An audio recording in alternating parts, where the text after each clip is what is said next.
Autumn, Honestly, before we get started, because we're gonna go into this, we need to hear a quick message from our sponsors from Fanatics.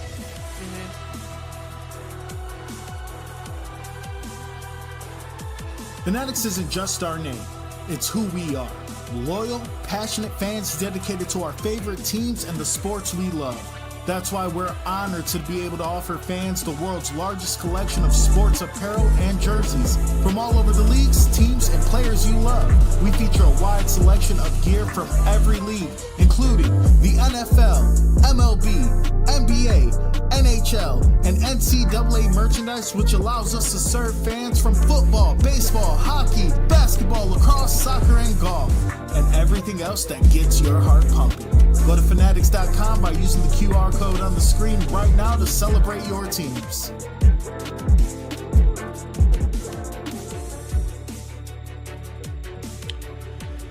Good evening, everyone, and welcome to Mic Check Take 2, brought to you by the Inside Edge Network. I am your host, the DAVID, the Real Ruiz. And to my right, maybe your left, whatever side of the screen she's on, is everyone's favorite season, Autumn. Make sure you like, share, subscribe to us on YouTube, Facebook, X, Twitter, whatever you want to call it, Instagram at InsideEdge.net and Mic Check Take 2. Autumn! What the hell did we just witness from our Cleveland Cavaliers? I just want to say this. I'm looking into the camera. I'm looking at you, Double A. I can see you. Look in our eyes. Please stop putting me and David on. We are obviously... We're cursed. We're cursed. We are the curse. Me and David together. Now, me by myself, I don't know. But me and David together, please stop putting us on the show. When he texted us early and was like, I hope they win. When you guys go on, I knew we were going to lose. I knew it. As soon as he sent that next message, I knew we were going to lose. The Cavs, of course, fall to the Pistons 115-94. Series is now tied. We now have to go back to Detroit and win a Game 7 road playoff game against a young Pistons team. And let's just talk about it. Detroit was 52.4% from the field goal. They shot 16 of 36 from 3. They made 13 of 19 free throws. They had 43 total rebounds, 13 total offensive rebounds, 30 total defensive rebounds, 25 assists, 5 blocks, 9 steals. The Cavs turned it over 20 times. They scored 28 points off those turnovers, scored 14 fast break points, 48 points in the paint, and had 1.21 points per possession. Now, they were in personal foul trouble, but the largest lead of the game was 22 points. At one point, the Cavs, before half, cut it to just 3 points. And then, of course, they just couldn't catch up for the rest of the game, and they end up losing 115-94. Somehow, some way in this loss, though, you get the 3 people that you need to have good games from to have good games from. You had James Harden. Hold on, excuse me. Hold on. My stats just went away. You had James Harden with 23, Donovan Mitchell with 18, Jared Allen with 13, and Evan Mobley with 18. So the 4 people that we needed to step up in the game actually stepped up in the game, but they just couldn't do anything in this game. And now we are on to a Game 7 in Detroit. So David, what do you think? This is really, really, really disheartening. The Cavaliers dropped their first home game since late March. We were on a 10-game home game winning streak going into this game. It was a big deal. I know a lot of people thought, you know what? We have this on lock. This is Cleveland. It's what's really, really tough is being a Cleveland fan and having to do Cleveland post-game coverage. And the reason behind that is, as I'm watching the game, it's not the same energy we had in Detroit. How the hell are you playing at home and not have the same I was almost going to give Max Strus his flowers this show. I was almost going to do it. Last game, game 5, you know who game 6, game 5. He reminded me of 2015 Matthew Dellavedova, the way he was running around the court, showing us energy, doing all the little things, had two key steals just for him to be non-existent game 6. What the hell are we doing? What are we doing? Jared Allen, I'm sorry. You had Duren in foul trouble. He steps out of the game for a little bit because he rolls his ankle. You think he's not going to come back, and he just bullies. He bullies Jared Allen. He bullies Evan Mobley, making them look small. You can say they had good games because you looked at their point totals, but looking how soft this team is at home, I hate the soft narrative. I hate to bring it up. I hate to call this team soft, but they're soft. They're Charmin. They're plush. They're the expensive pillow you buy to sleep well at night.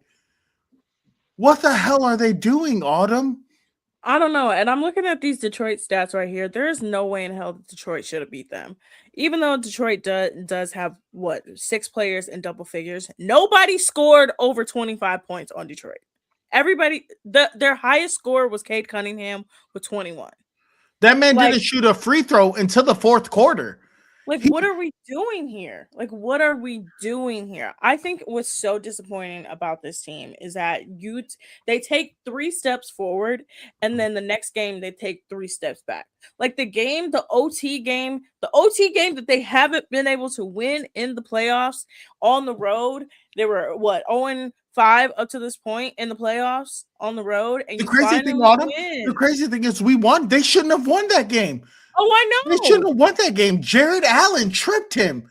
You seen it. I saw it. The fans saw it. Detroit saw it. Everyone saw it.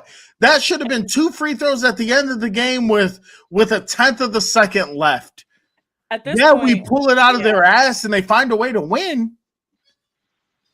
But this just shows that it drives me insane because even if we find a way to climb through and beat the Detroit Pistons in Detroit, which something we already have had a hard time doing is winning on the road the entire playoffs.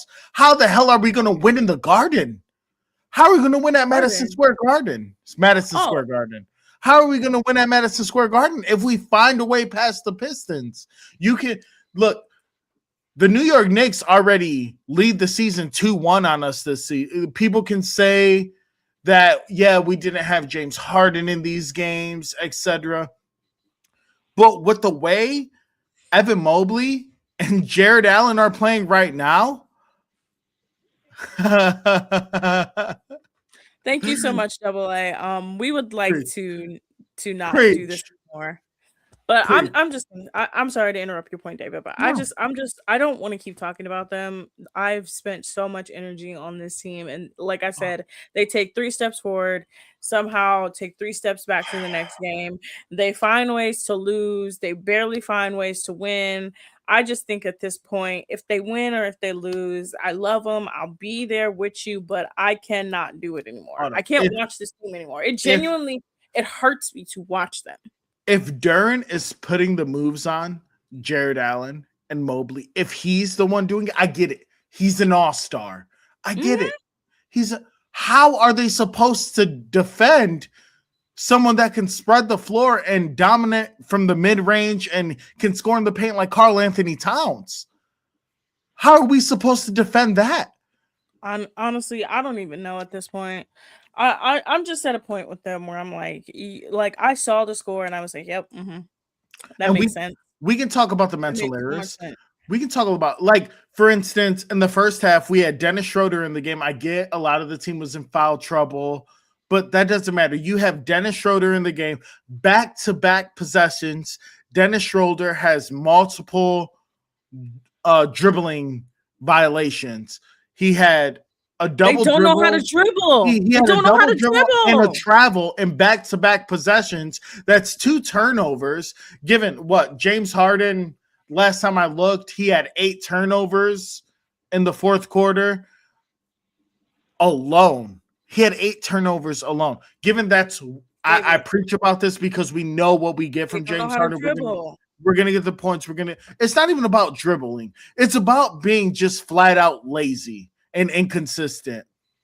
The lazy passing, the falling. You know, Detroit's gonna trap you. They excel in the trap. They excelled all year in the trap. Yeah, you let Donovan Mitchell get trapped, even on the offensive end. Towards the end of the game, you let Donovan Mitchell get trapped. No one's there to help. Jenkins is wide over in the corner, and Donovan Mitchell is the one that's in the trap that has to run out, close out, and try to defend the three from. How is he going to defend that perimeter shot? What is everyone else doing around him? It simply doesn't make sense. Honestly, like I said, this team has just so many issues. There's so many problems. And if you do get over this Detroit hump, which I don't even know, man. I can't even predict what's going to happen next game. I just think I've talked about this. It's a mental thing with them. It's purely a mental thing with them. It's purely a mental thing of like they are their own worst enemy. And I'm going to tell you what it is. We talked about this over text message. It is still the remnants of a JB Bickerstaff team. I know we're like, oh, JB hasn't been the coach for the last couple seasons. No, for real, because I saw it in Detroit. I actually saw it within the Pistons on how they carry themselves, and I'm like, ooh, they need to be careful, because I remember when the Cavs started doing this, and it started to create not this bully ball thing, but it started to create this. Well, we got to whine about all these fouls because we're not getting foul calls. Or we should have won this, and we should have won that, and we should have won that. And it creates a mentality of not just entitlement, but it's just like, well, we need to do this. We need to have this. And like for the Cavs, it is still taking them like Autumn seasons later, almost 3 years later, to shake this off. Look. Oh my God. Usually I would agree with that. But the fact of the matter is, you can't blame JB for this team because we're losing to a JB team. We're losing to them. I said, it's one thing you can say there's remnant. Pistons too. No, you can see it in the Pistons too. The Pistons have this mentality of like they have a bit of a softness in there. Yes, they're bullying Evan Mobley like crazy and Jared Allen, but they picked up the bad JB Bickerstaff habits too. And if they're not careful, they can become the Cavs of right now. I'm just at a point where I'm like, honestly, I don't even want to give keys to the next game. I just genuinely think that if they somehow make it through, they gotta sit with themselves, and they really gotta sit down and be like, yo, we need to revamp everything, because there's no way that you can go into the next series playing the way you played. You cannot. Look, one of the main things is you can say the Cavs had 4 players in double-digit points, but really, what weight does that hold? What weight does that hold when it's the only game all playoffs that I've seen 4 players? That's it. That's all it is. Honestly, for real. You had the games that you needed to have from them, but you cannot play defense because Donovan doesn't play defense. Donovan had what? He had 18. Again, no. You have to have consistent playoffs. This is the playoffs. If Donovan Mitchell, if he wants to get out of the second round for the first time in his career, I don't want to see an 18-point game from him. He has to. I've called him multiple times before. He's the 2-move bandit, and once they stop those 2 moves, that ridiculous windmill floater he does and the contested threes, once they stop that, he hasn't showed us anything. He hasn't opened up his mid-range game. He hasn't went to the basket and tried to draw the foul. He tries the same thing over and over. Draw the contact. Don't try to avoid the contact. Go into the contact. James Harden has consistently did that. James Harden, look, I know he had the 8 turnovers. I have no James Harden slander. And the reason behind The reason there's no James Harden slander is because this is who he is. This is who he's always been. He's always produced turnovers in the finals. He's always done this, or not the finals, the playoffs. He's always done this. Regular season, postseason. The whole reason he was supposed to come here is because he was never supposed to be the number one. No, he's supposed to be the number 2. This That's playoff, he's been the number one. He's not supposed to be that. And when you have Donovan Mitchell playing second fiddle and he's sitting there basically watching the James Harden show, how are we supposed to get to the next step? James Harden is supposed to be the number 2 scorer. He's supposed to be number 2. Yet he's consistently the best player on the court. Yeah. Name a better player this series than James Harden. You really can't. I would say James Harden is 1, and maybe Max Strus is 2, and even then, Max Strus isn't even 2. He has had a game. He had one good game. Like I said maybe. I didn't say stop jumping down my throat. I said no, maybe. He's not even close to number 2. Said maybe. He's not even close to number 2. Honestly, I'm done with the Cavs.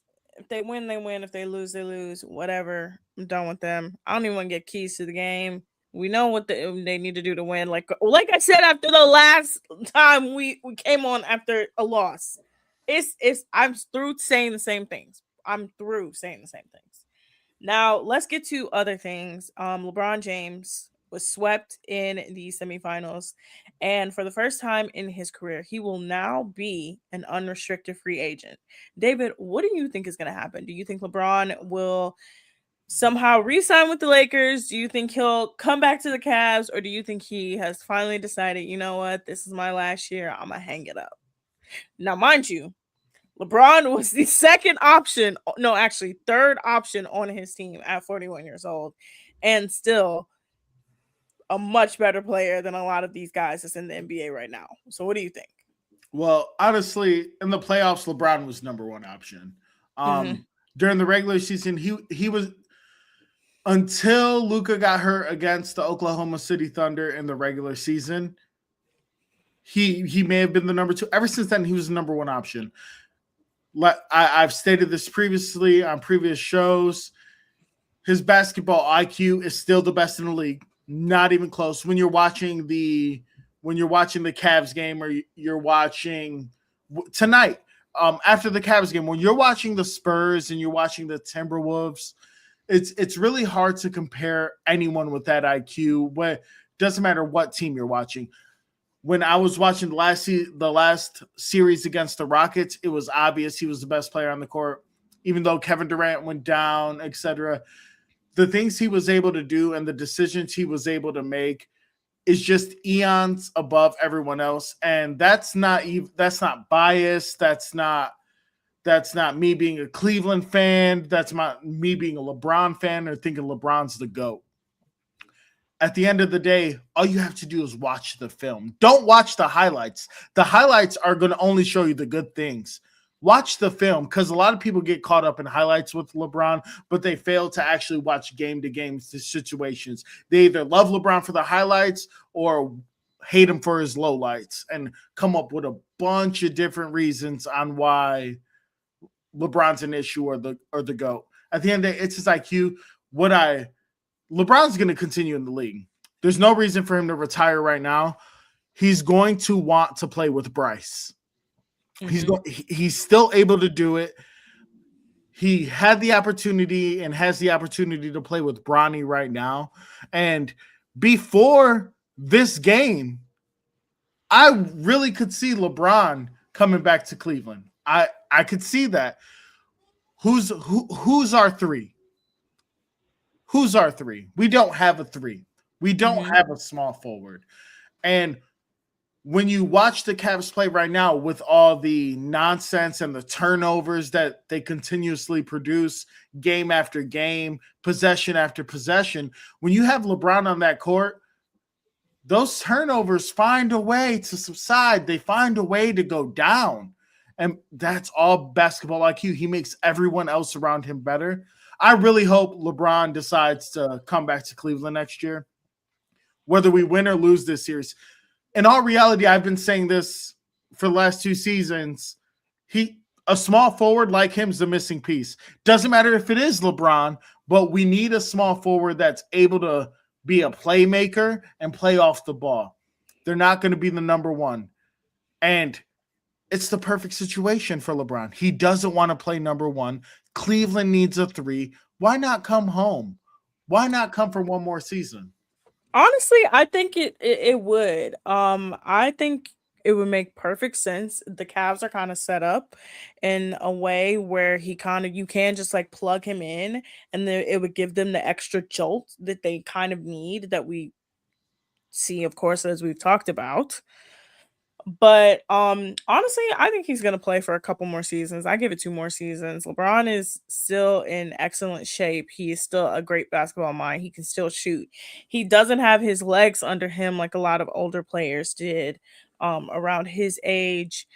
He's hasn't had a lot of injury concerns in his career. He's only been hurt really twice really in his career, and both those times were with the Lakers. So I can see him actually coming back to Cleveland, kind of ending it here and kind of capping it. Also, I've been seeing somewhere, for some reason, everybody's like LeBron's longest tenure has been in LA. No, it's not. It's been in Cleveland. LeBron played 11 years in Cleveland. His first tenure was 7 years. His second tenure was 4 years. That's 11 years. He played 11 years. Like, I don't understand this. But no, for real, I could see him coming back here. I think he probably will end up either coming back here, or I don't really see him staying in LA. Honestly, I talked about this earlier on Jersey Chasers. The way that LA has kind of done him, to me, is like real crazy. Mhm. That book that they put out that kind of exposed him as a faker and all these different things to try to make him look bad. And look, I was a LeBron fan as a young child. I sobbed in my grandmother's bedroom when the decision happened. No joke, like real tears. The way that he is talked about in LA is crazy. The way they talk about him in that city is crazy. Well, look, LA can talk about LeBron as much as they want. He's won them a ring. And look, I hate to do this to you, Autumn. I hate to do this to you, but we know what LeBron's legacy is, and we're talking about him coming back to Cleveland. And for some reason, I just keep thinking about this Cavs game and how much it's driving me absolutely insane. And look, we can talk about how the narrative is going to spin, and it's going to be like, what's James Harden's legacy if he loses this series, and what kind of things we're going to see from him. But at the end of the day, in the last 2 games, Donovan Mitchell has shot 13 for 38 from the floor at 34.2%. He shot 3 for 14 from 3 at 21.4%. And he's at what, minus 29? It really, this isn't about James Harden's legacy. This isn't about if LeBron comes back, what's LeBron's legacy? It's about how the media is going to envision Donovan Mitchell. Not only the media, the fans, whether it's Utah, whether it's Cleveland, whether it's New York that wanted him so badly. If he doesn't make it out of the second round this year, what does that say for him? What does that say for the Cleveland Cavaliers? And what does that say for his career moving forward? Honestly, with Donovan has long needed to prove himself, and we all know that this year had to be his year. It had to be his year. Last year, you were the number 1 seed. You didn't do much. You get knocked out in the second round. This year, they go out and get you another piece. They go out and get you James Harden. They get rid of Darius Garland, who everybody said that was the weak piece of the team because he couldn't stay healthy. So they go out and get you what you needed, because halfway through the season you guys weren't producing at the level that you were the year before, where you were an elite level team, and now we're in the playoffs again having these conversations about you again. And I think the biggest thing about Donovan is that I've said this at every game that they've lost. It's a mental thing with him. It is a mental thing with him. It is a thing that he has to overcome himself. It is not a talent thing. It's not a maybe I'm not good enough. It's purely a mental thing with him. And it's, as much as I love him, as much as I think he's a great ambassador for the city, I think he has to like, somebody has to come in and be like, Donovan, you're the guy, you're the man. Like somebody has to shake him and be like, what the hell are you doing? Like, you know you're talented. And I think I'm also saying this. If you play long enough on a team that created bad habits, and then you go to another team and there's nobody else to fix those bad habits will continue. Remember when LeBron first came back and he was like so shell shocked about Kyrie and the way Kyrie was playing and the way Kyrie operated, and because he had to literally tell Kyrie, like, the way you operate is on the mindset of a bad team. If you're operating in the mindset of a bad team, if you're operating in the mindset of, well, I got to get through at least the first round, the second round, and you're constantly operating on that, you're not thinking in the right now, you're thinking ahead. And I think that's what this team is doing. I think they're constantly thinking in ahead. They're not thinking in the right now, because they're just like, oh, we can do whatever we want to. Like, we'll win this game. We've come back in every single game. We've tied it in every single game, which they have. They have made it close in every single game, but it's a mental thing with him. He spent his entire first half of his career in Utah, and they didn't correct shit in Utah. Right. They didn't do any, he didn't have anything like, honestly, Utah was the one that created the bad habits, and then he comes here and he has a coach like JB Bickerstaff, which builds off the bad habits. And then last year he finally gets a coach just like, okay, I'm going to challenge you on your bad habits, but then they kind of revert back to the bad habits. So it's a mental thing that he has to get over. Real quick, Autumn, I just want to give the fans a quick update. The San Antonio Spurs at the end of the first lead the Minnesota Timberwolves 36-27 at the end of the first. Game's leading scorer, Stephon Castle, with 14 points. He's 3 from 3 from beyond the arc. And that's another series that's coming up, and another series that I'm scared to see who wins, seeing who comes out of the West, even though I think it's going to be OKC. But if the Cavs find a way to make it to the finals at the end of the day, and with the way how soft our bigs are playing, how are they supposed to get past someone like Wembanyama? I'm sorry. Honestly, I just wanted to give that update and give my opinion. Don't even think ahead about them. Let's move on. Tonight was the first night of a long weekend in which the 2016 Cleveland Guardians were being honored. Tonight, Corey Kluber and Jan Gomes were the ceremonial first pitch. You had players like Jason Kipnis, Lonnie Chisenhall, Andrew Miller, Coco Crisp, just to name a few. Now, the Guardians did drop the first game of the Ohio Cup to the Reds 7-6. They actually came all the way back, but could not do it. But yes, it is the 2016 celebration of the Cleveland Guardians. And honestly, the Guardians are such a confusing team. They just swept the Angels. They've been kind of up and down all season, and then of course they just now lose to the Reds. Honestly, the Reds are a decent team. They're not a bad team. They play in a really good division. Tito Francona is their manager, so he was also honored. But it's just such a weird weekend, because like the Reds really had nothing to do with that year. They really were just kind of like I don't even know why they chose this weekend, but hey, they chose this weekend. But hold on, let me see who else. Yeah, it was Jason Kipnis, Coco Crisp, Lonnie Chisenhall, Brandon Geyer. Cody Allen is on play-by-play, so he of course was there. Yeah, and of course our favorite Cleveland Guardian, who was not on that team but is still constantly around Kenny Lofton was also at Game 6 tonight in Cleveland. So that's my Guardians update for you. There's nothing really else. Let's move on to the NFL schedule release videos. The NFL decided a few years ago that they were going to go all in on the schedule releases, and I'm gonna just drop a couple that I think were really, really cool and really innovative. Well, first off, let's just talk about this. The Browns have one, count that, one primetime game. They have a Thursday night football game. Everything else, 1 p.m. starts.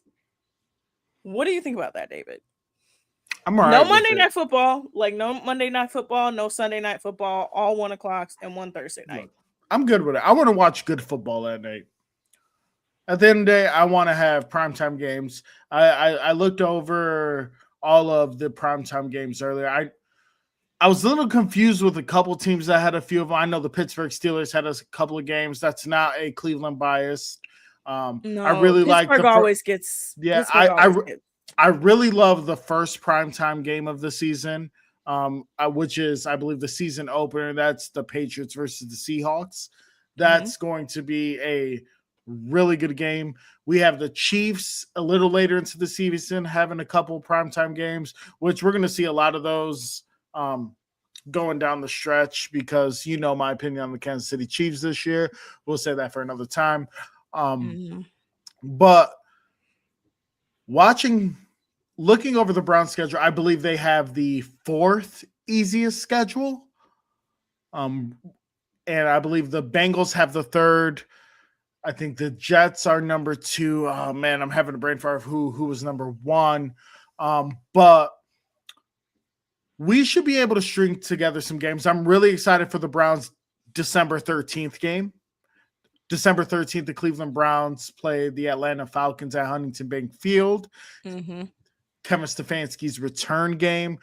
That's a huge deal to me. And I know a lot of people that I talk to, a few of the viewers watching, they know my take on Kevin Stefanski. They know their take on Kevin Stefanski.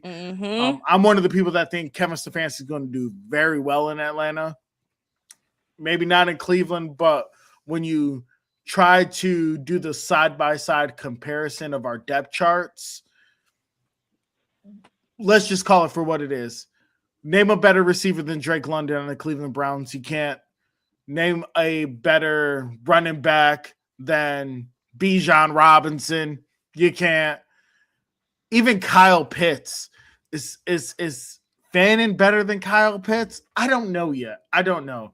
I think Kyle Pitts has been a product of the environment he was around. I think if he was on a different team in the last couple seasons, he would have been able to flourish faster.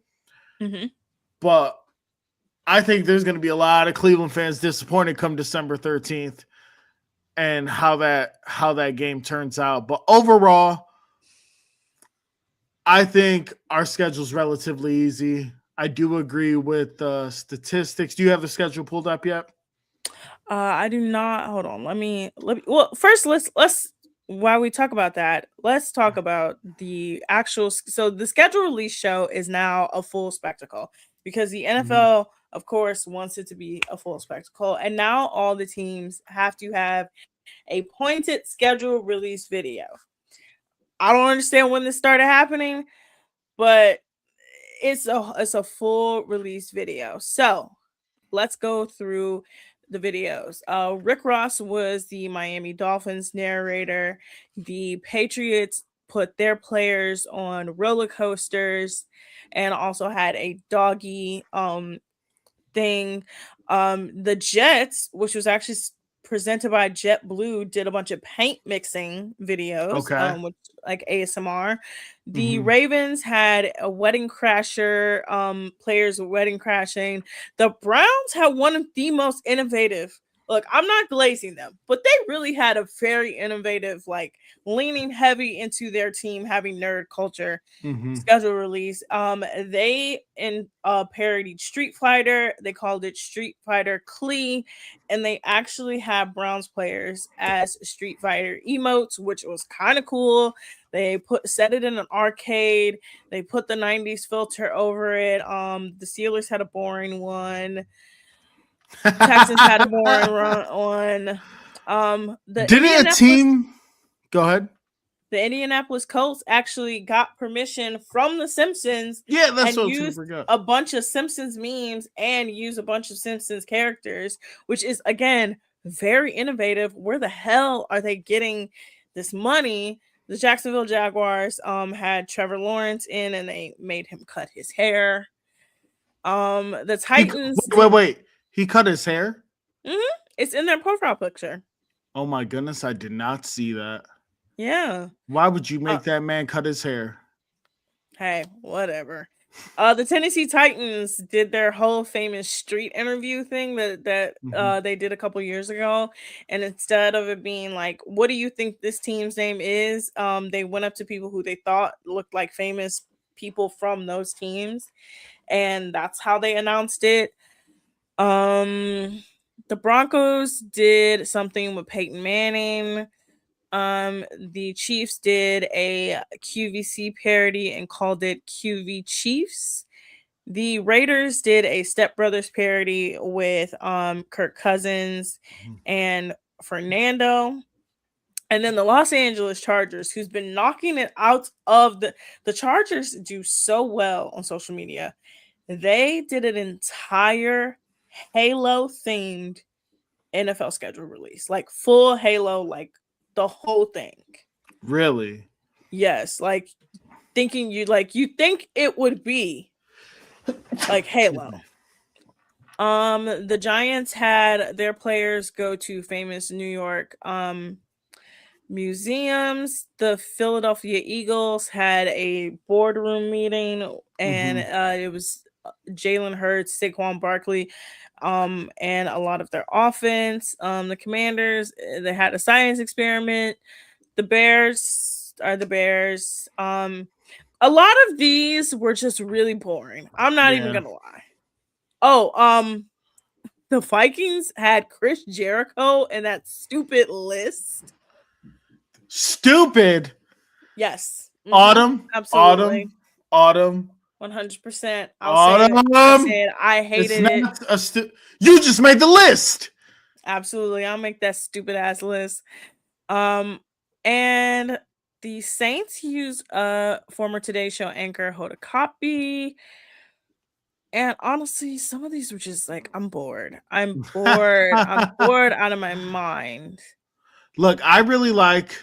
I think the Browns and the Colts and the Chargers knocked it out the park. Yeah, so I know the Chargers actually took jabs at the 49ers during theirs. I know I questioned it when you were saying it, but then I remembered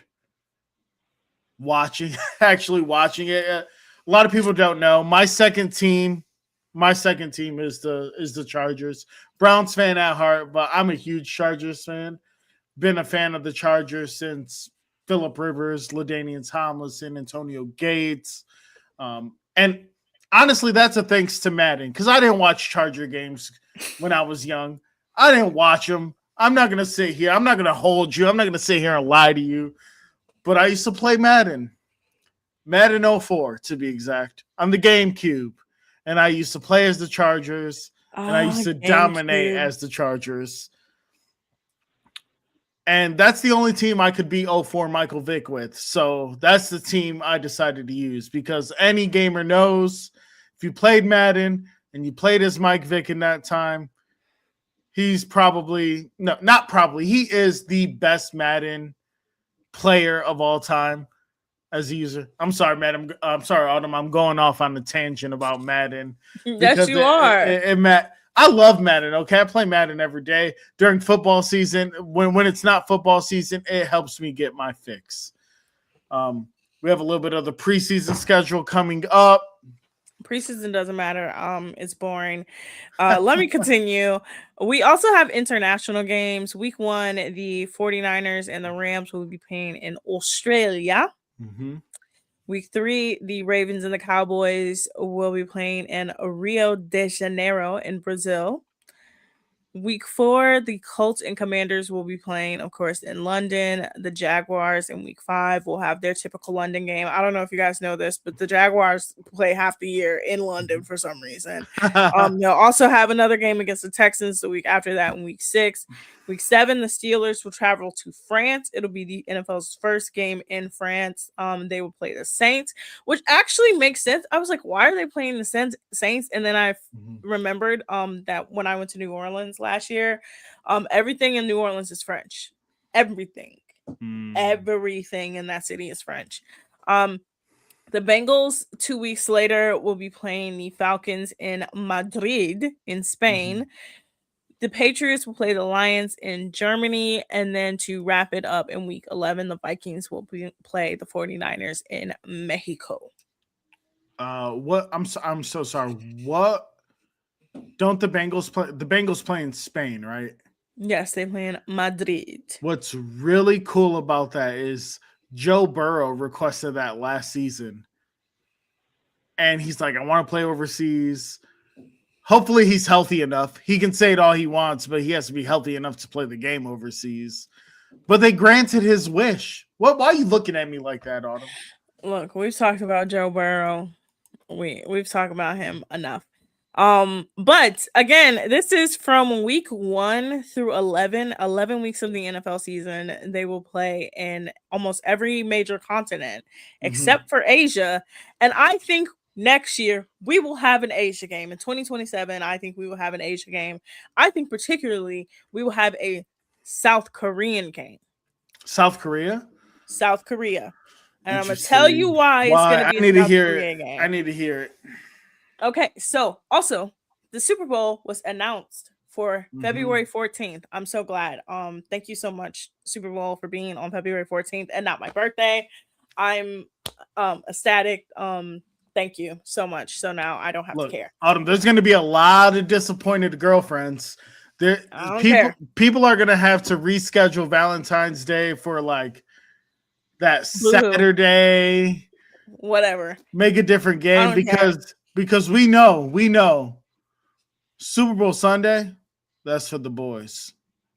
Anyway, the reason why I think we're going to have particularly a South Korea game in 2027 is because of who I think is going to play the Super Bowl halftime show in 2026. I think the NFL will go after BTS for the Super Bowl halftime show. BTS is the biggest touring group right now. They were just announced as the halftime performers along with Madonna and Shakira for the World Cup. They have the biggest album right now. They're literally touring in football stadiums. Like they're about to play Stanford this weekend. Last weekend they played Mexico City. The weekend before they were at UTEP and played in El Paso. They did like 3 shows at Raymond James Stadium. Like they are very popular. And the NFL, the only market that they have not conquered is the Asian market. And BTS is there. Like that's their end.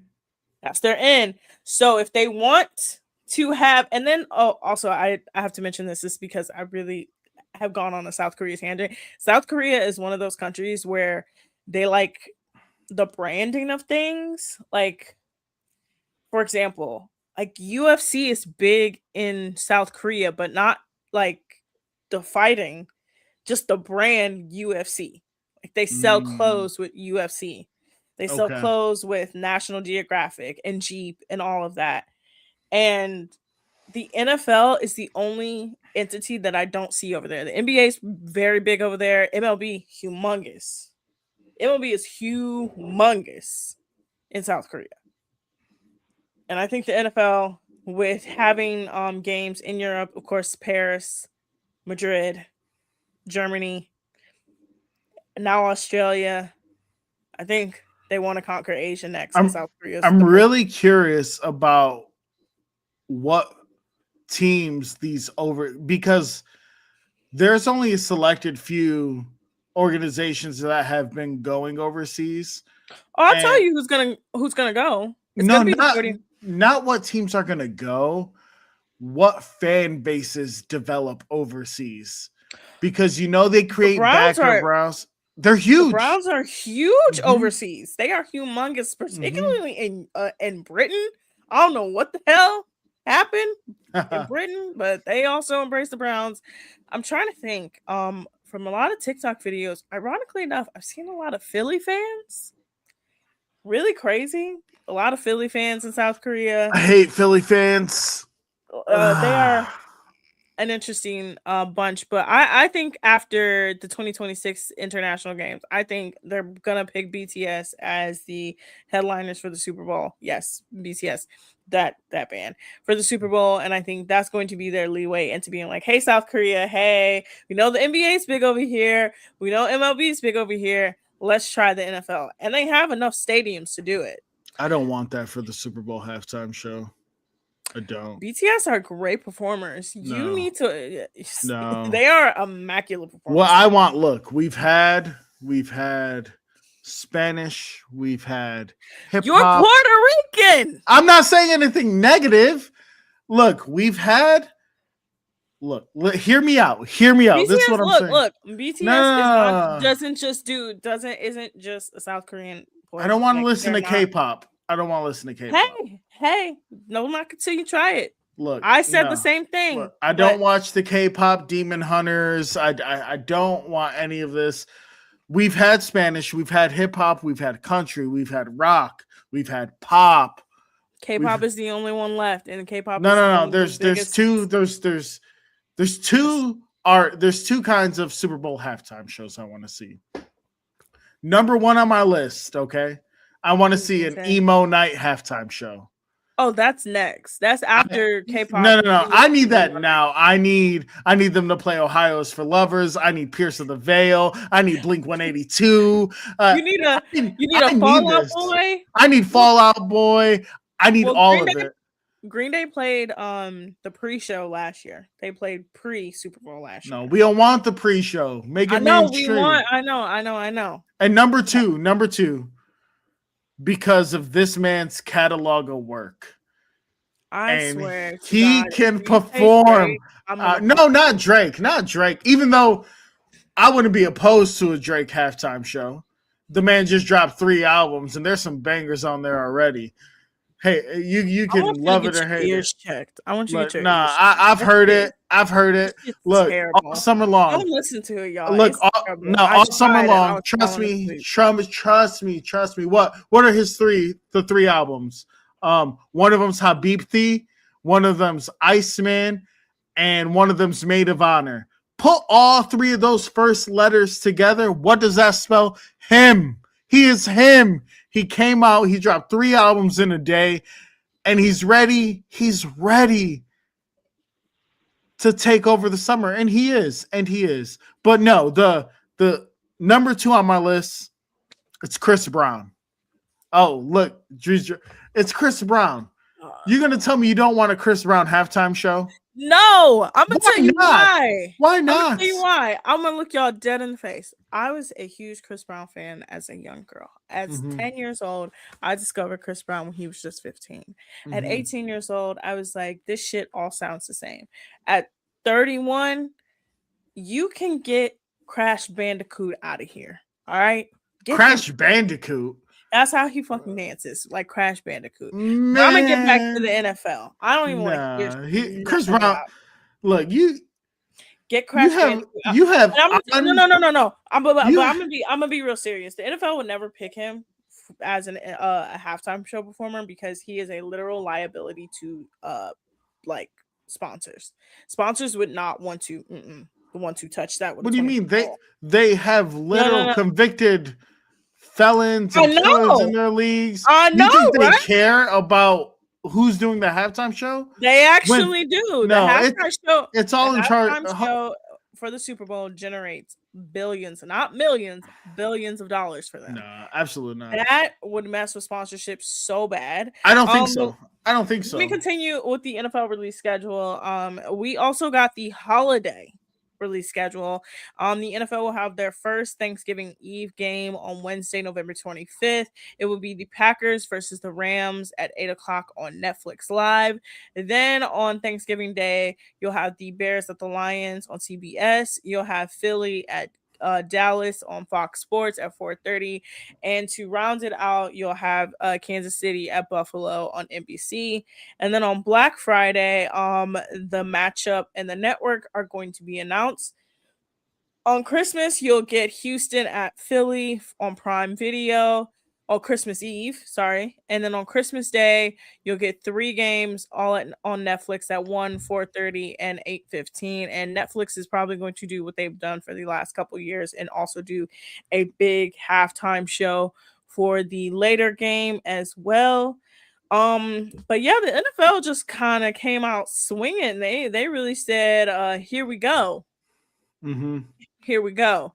Now, before we get out of here, because me and you both have to get up for work in less than 7 hours. Let's talk about another Netflix event, a Netflix Live event, which is going to happen, and it's Ronda Rousey fighting Gina Carano in a MMA exhibition. It will be tomorrow, 9 p.m. Eastern, 6 p.m. Pacific time at the Inuit Dome where the Clippers play, and it's a featherweight limit of 145 pounds, and it will be streaming on Netflix.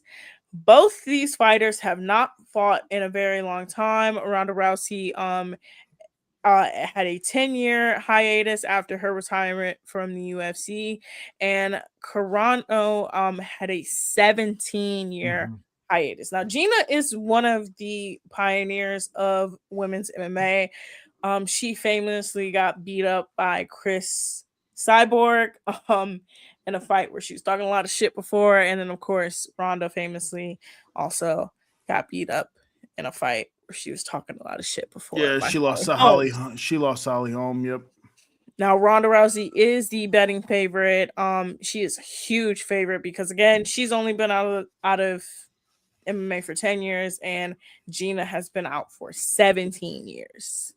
And of course, it actually features a large star-studded card of other fights. You have Nate Diaz versus Mike Perry, and Francis Ngannou versus Felipe Lins. David, who do you think will win between a woman who's been out of commission for 17 years and been trying to make it as a Hollywood stunt woman, and got fired because she's insane, and then a woman who was in professional wrestling for the last 10 years? So for me, it really depends. Look, the keys to victory for both fighters they're simple. Carano, she has to keep the fight standing up. She's a way better striker than Ronda Rousey. Ronda Rousey can't box her way out of a paper bag. She's terrible. That's why we seen what Holly Holmes did with the stand-up and the kickboxing, the way Holly Holmes was establishing the jab early and able to keep her distance, and Ronda wasn't able to take Holly down. I think we'll see Carano attempt a lot of that in the fight. That's Carano's key to victory. Stay off the ground. The difference is that Carano has a good ground and pound game. I know she lost to Chris Cyborg, but during that fight, I actually rewatched it the other day. Carano showed some glimpses on the ground, and if Ronda doesn't come in and take the fight to the ground immediately, it's going to be a long night for Ronda. She was exposed by Holly Holmes, and a lot of the things people can talk all they want. I hate how she says that she's the best female fighter of all time or the best female MMA fighter of all time when that's Chris Cyborg literally exists. Like Chris Cyborg literally exists. I'm talking about Ronda Rousey, but it's not even Chris Cyborg. Everybody's forgetting about Amanda. I'm saying Amanda Serrano. Yeah, Amanda Serrano. Yeah. No, Nunes. Amanda Serrano's she's the boxer. No, Nunes. Mm-hmm. Nunes is best female fighter ever. There's a reason they all dodged her towards the end of her career. And you can't sit here and sit on Netflix and saying you're not going to call Carano a cunt and pull her hair because it's going to make it trashy. Those are words out of Ronda Rousey's mouth when the only thing you've been doing for the last 10 years is cutting promos. You're not going to sit there and cut a promo in a face-to-face. Cutting What the hell is terrible your problem? promos at that. Not even Yeah. just terrible promos. She's awful at wrestling. I'm sorry. Look, Like, how I- dare you not be able to cut a promo in an MMA event when you've been practicing in professional wrestling for so long? Well, she was more of a WWE vanity hire. Remember when she broke her hand during WrestleMania? Oh, man. And then was She like, said- wrestling is fake. It's so terrible. It's the worst. It's not even real. Girl, you broke your hand. Honestly, I'm interested to see who's gonna win. Gina has largely kept up her physique. Again, like I said, she's trying to be a Hollywood stunt woman, action star for the last 17 years. It really hasn't worked out for her. And of course, Ronda has kept up her stamina with being in both WWE and Ring of Honor, which I still don't understand why she was like Mhm. professional wrestling was great for me. Who do you have in this fight? Unfortunately, I think I have Ronda via submission. Mhm. I think she's going to win via armbar. But if she can't win via armbar, and if they keep the fight standing up, Carano's she's gonna outbox her. She's gonna dominate standing up. We also, you mentioned before, we have Francis Ngannou making his MMA return. Mhm. Previously, he decided he wanted to Be a boxer. step and into then the boxing ring. He and then got knocked the hell out. look, when I'm not bringing this up out of troll matters, but when Jake Paul does better against Anthony Joshua than you did, you need to reevaluate everything in your career. On top of that, the only reason he went to boxing is because he's a terrible person. Dana White and the UFC didn't want anything to do with him. They didn't want Yeah. anything to do with him. So we'll see what ends up. He's hard hitting. Yeah, like Cleveland may hate him. He beat Stipe. Stipe beat him first anyway. I'm not excited for France. I actually think this is a terrible card for Netflix's first MMA fight. I think it's horrible. I'm really excited to see Nate Diaz, and that's only because the man talks a lot of shit. Yeah. Also, speaking of Jake Paul, he has some crazy things this week. So just today, he claimed that a $200 million deal was reached with Canelo Alvarez, which I don't understand why he would want to get back in a boxing ring after his literal jaw got broke. He also claims that the TKO group banned him from WWE events. And then there was Alexander Usyk made a U-turn on a Jake Paul fight after entering negotiations on an MMA debut. That also came out today. And then there were reports from a video that he may not ever fight again due to the injuries that he sustained during that Anthony Joshua fight. He got his jaw broken pretty badly. Yeah, he's wearing a lace front wig on his face.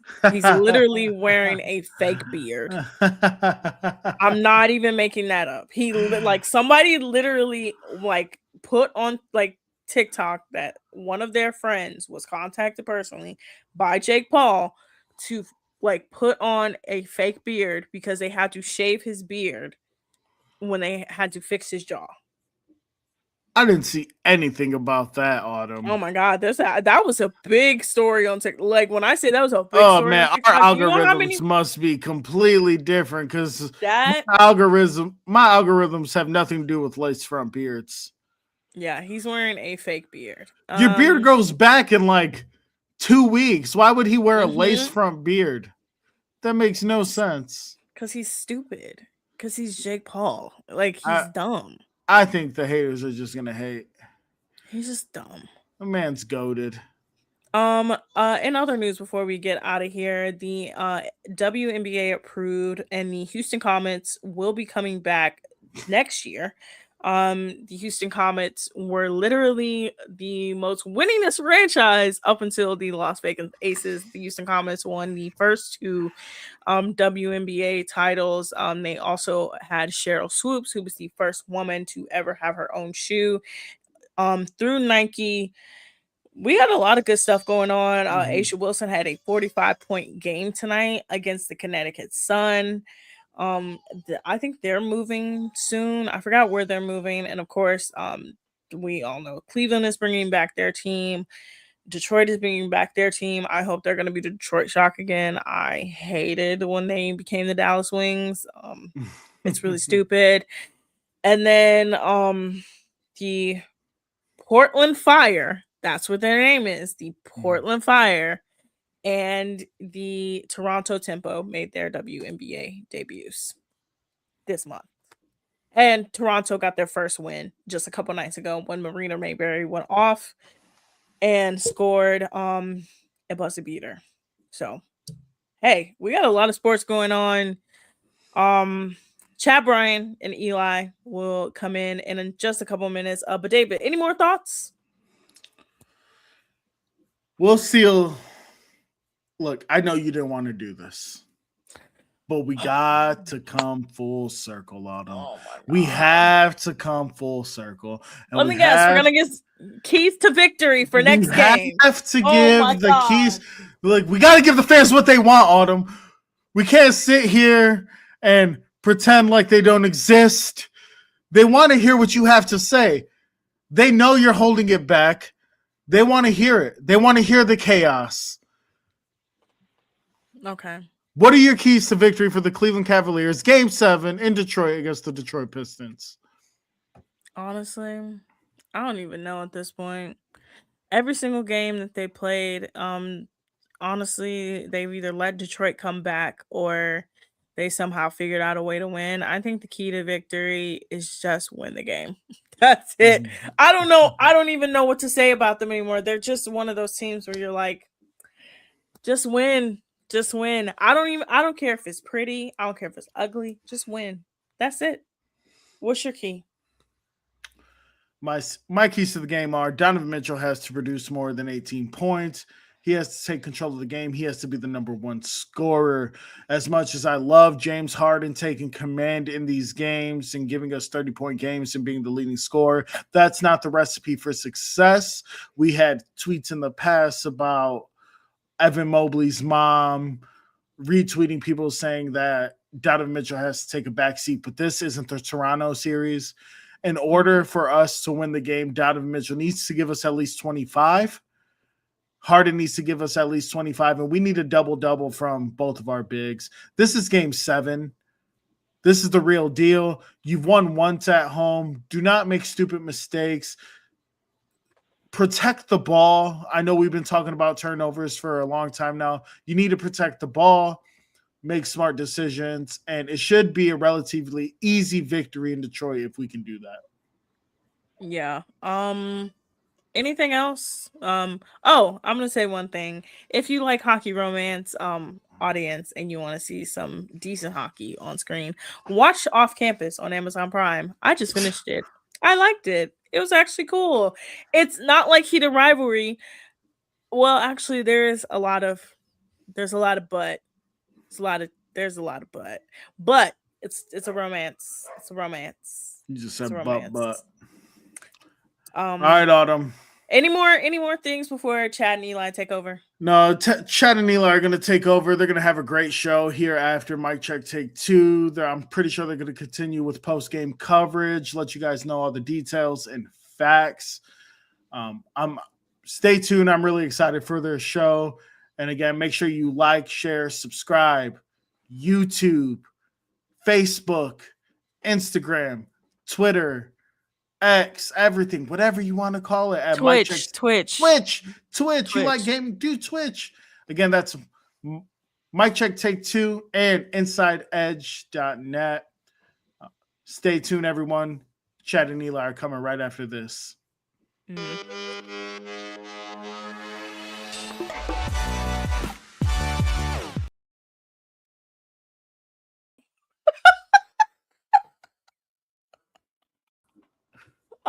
Bye guys.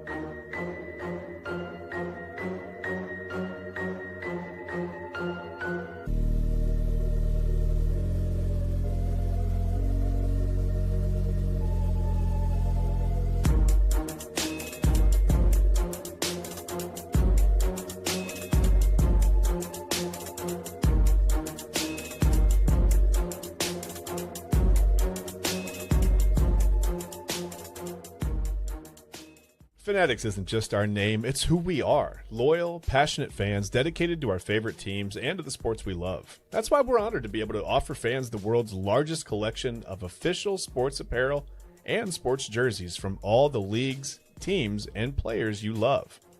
We feature a wide selection of gear from every league, including NFL, MLB, NBA, NHL, and NCAA merchandise, which allows us to serve fans of football, baseball, hockey, basketball, lacrosse, soccer, golf, and everything else that gets your heart pumping. Go to fanatics.com by using the QR code on your screen right now to celebrate your teams.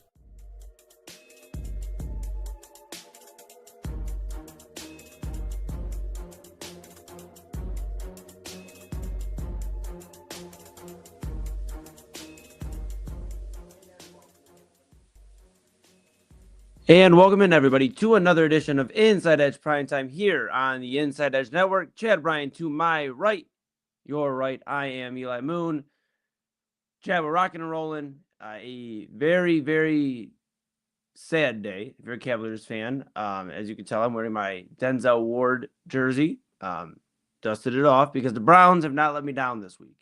In fact, they've made us pretty happy. They released their schedule, and that's all they've really done this week, Chad. So we're not doing too bad there. First off, yeah, I forgot to unmute you because the Cavs just have me so upset, pal. I muted myself. It wasn't even you. Okay, I was like, he muted again. I'm just very disappointed, pal. Let's just start there. I hope you're doing well, but I'd imagine you're not doing too hot after these Cavaliers. They fall in Cleveland, their first home loss of the season. And just a disappointing thing here because it's like, okay, this was the opportunity to get to your first Eastern Conference Finals berth, or Eastern Conference Finals, that is, since 2018. Mm-hmm. And they just looked uninspired the entire evening. I mean, I get it. They had a few moments here or there, but it just got out of hand, and the Cavs were never able to recover. I just don't understand. It seems like this team just loves making it difficult on them. You know, Game 7 against Toronto, you can't get it done in Game 6 in Toronto. So now the same thing, except for now you can't get it done in Cleveland. I don't know. I don't know what to make of it. Chad, what are your thoughts on this game? I don't know. They just looked so tight the whole game. They looked, bothered and not at home. They looked like they were playing a road game. I don't know if it's nerves. I don't know if it's I don't know what it is. I mean, it wasn't really anything the Pistons did. Just like Double A sent us the tweet, man. It said, nobody beats the Cavs like the Cavs. They undo themselves, man. I mean, I'm looking at the stats, and I cannot believe that the Cavaliers. The Cavaliers had more offensive rebounds than the Pistons. I'll say that too. I can't believe they had more offensive rebounds than the Pistons. The Pistons only had 13 offensive rebounds, but they had them all on one series in the first quarter, right? Yeah. And it felt like I don't know. It's again the turnovers, and it's not even really the turnovers because the Pistons had a bunch of turnovers too. It's just what the Pistons are able to do with those turnovers versus what the Cavs are able to do with the turnovers, right? Cavs have 20 turnovers. The Pistons score 30 points off those turnovers. Pistons turn the ball over 17 times. The Cavs score 17 points. And it's not that big of a difference, but in a game that you lose by 11 points where you're probably the most talented team. Yeah, you're not the one seed. I get it. The Pistons are. But I think as far as top to bottom, talent on the rosters, I don't think the Pistons quite match up with the Cavs. And that's what's so frustrating about seeing them come out tight like that. I mean, you've got everything in your favor. You're playing at home. There's no reason to be nervous, right? You come out and you have fun. You play some basketball. You play your game, and you take care of business. But I think right now, maybe the Cavs don't know what their game is, Eli. Yeah, you look at the two guys on the Detroit Pistons tonight that I've mentioned this entire series. You cannot let these guys have big games. I'm not going to say Duncan Robinson was a world beater tonight or anything like that, but he had 4 threes, crucial shots for the Detroit Pistons, got them going on those runs. And then you look at Jalen Duren. I mean, there's a lot of criticism. Man, Chad, if you were looking at social media and you typed in the words Jalen Duren, you typed in that name. Oh, yeah.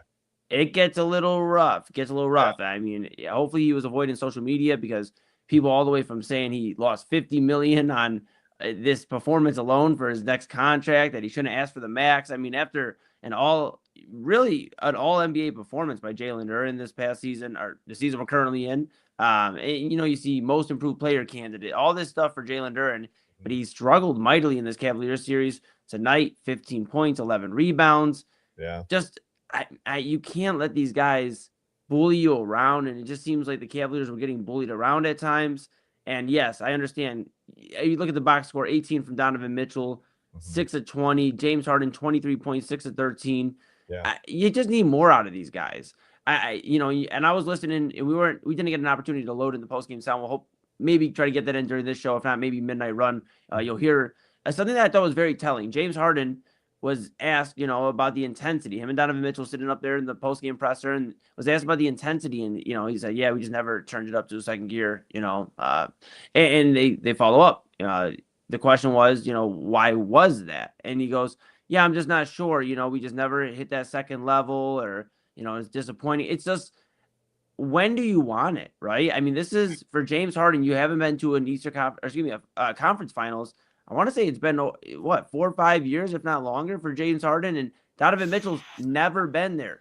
I don't know how much more it has to be for you guys to want to be there. You look at Donovan Mitchell a week ago. We're sitting here talking about him not feeling pressure.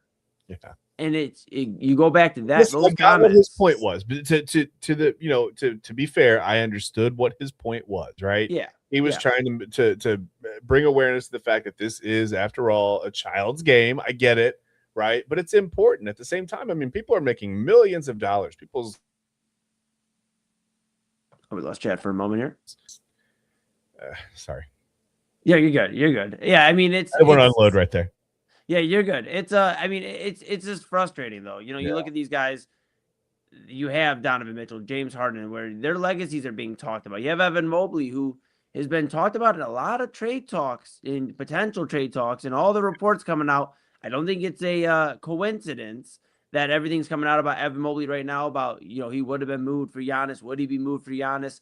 Yeah. I mean, that's a guy who's constantly being talked about. And then Jared Allen, we know the discussion about Jared Allen. Yeah. Are the lights too bright? And, you look at some of these box scores tonight. Jared Allen, I get it, 13 points, 8 rebounds. Evan Mobley, 18 points, 6 rebounds. But it just wasn't enough. When you're getting outscored off, you're giving up 115 points. It's not enough. Yeah. Those are that's a good regular season game. In the playoffs, the great teams elevate to where your 23 points for James Harden is 28. That extra 5. Donovan Mitchell isn't scoring under 20 points. And I just need more out of this entire core 4, core 3, Harden Island, whatever you want to call it. It's fair. Disappointing. You look at the role players for the Detroit Pistons outscored the Cleveland Cavaliers, Donovan Mitchell and Evan Mobley tonight.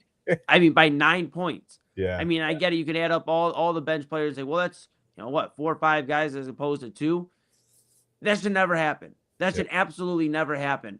Well, it's just disappointing. Yeah, and you brought up Duncan Robinson and Jalen Duren, and just 2 examples between them. Yeah, not world beaters, 29 points, but 0 turnovers, right, between the 2 of them as well. And I think that's where the difference lies. It's they're making plays, they're making shots, they're knocking down threes, they're doing what you want your role players to do, which is why they're there, which is why they're on the floor, right?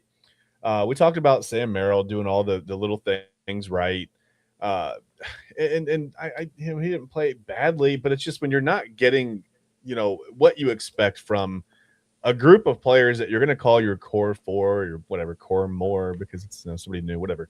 I didn't mean to make up a new one. That was kind of dumb anyway, but I don't know, when you're not getting the contributions that you expect out of a guy like Donovan Mitchell or James Harden. I mean, James Harden with 8 more turnovers tonight. And I know everything was fine in Game 5. They won on the road, but we talked about it. I want to say they were lucky, but they were very fortunate, Eli, to win that Game 5. They didn't really outplay Detroit. They outplayed them at the right time, right? They got hot down the stretch, and they were able to tie it up and head into – and it just – I don't know. It's the same problems, though. The same problems exist, and I really don't understand the lack of intensity or the lack of whatever. The second gear comment, I didn't hear that, to be honest with you, but hearing you say it, just picturing James Harden, I mean, you're a 17-year veteran. If you don't know by now how to – and really you've been here long enough if you're James Harden. You've been in Cleveland long enough. If you don't know how to get the best out of every single guy on that roster or the group as a whole or whatever it is, then I don't really know if I could ever consider you a leader. I mean, that's role player talk, right? Like, well, I don't know. I'm not sure why we couldn't crank it up. I mean, I don't expect to hear that from a guy like Donovan Mitchell or James Harden at this point. I mean, you're veterans. You should know how to not just to turn it up yourselves, but how to get the rest of the team to turn it up. I mean, different guys are different, right? Some guys need a little bit of encouragement to get going. Some guys need a little bit of a chip on their shoulder. I mean, do what you have to do to get each and every single one of these guys ready from the opening tip, not midway through the third quarter or coming out of halftime or for a 5-minute stretch, at the end of the game or whatever to tie it up and go into overtime. That's not what you need. You need 48 minutes of good, intense basketball, not a bunch of turnovers and a bunch of guys. I mean, Harden turned the ball over tonight and literally just turned around and watched everything happen. Was just like, oh, well, whatever, give up a bucket. And then I was like, okay, well, he's going to give up a bucket. Instead, he fouled, I don't even remember who it was, honestly. I think it was, I don't know. Was it Asar Thompson? I can't remember. Yeah. But in the last second, he just throws his forearm into his lower back. And I'm like, I get it. You're not going to take the guy out there. But at the same time, if you're not going to foul him and stop him from scoring, don't foul him. Just let him, whatever. Let him, score a layup and try it again, man. Like, what was the point of that foul? It's just things like that are like, it's tic-tacky and it's probably – whatever, man. I'm nitpicking, but man, you can nitpick when you lose 115-94 in a game that again you could have won. Yeah, and you look at this now from Dan Gilbert's standpoint, right? He's gonna load up another bus full of fans and send them back to Detroit. I mean, I'd imagine since he's done it for most of these road games against Detroit, if not all of them. Cowboy 66 said road trip, right? The road trip indeed, kid Cowboy, and hopefully you're one of those fans that is on that bus because Dan Gilbert obviously wants to win. And that's what makes it so frustrating. We talk about all the time, the Dolans, they don't want to spend money to win. And, the Dolans did make a move. The Guardians did make a move, obviously, acquiring one of the better catchers in baseball, Patrick Bailey. I get it. But the point still stands that when it comes to spending money, Dan Gilbert is not opposed to doing it and doing it wisely. Yeah. And you got to look at it from his standpoint. Okay, so I got to load up a whole nother bus or 4 or 5 buses of fans. Yeah. We're going to go to Detroit and hope that this team can win at Game 7. And if they don't, then he's tearing it down because Double A's brought it up on Midnight Run. Yeah. We've talked about it on this show. Why should Dan Gilbert continue to spend money on this team when they continue to give you the same result? It's ridiculous. It's like, let me give you a comparison like this, Chad. Okay. Say you're in the kitchen and you're cooking, right? I know you're a little bit better cook than I am, but so we'll say you're in the kitchen there.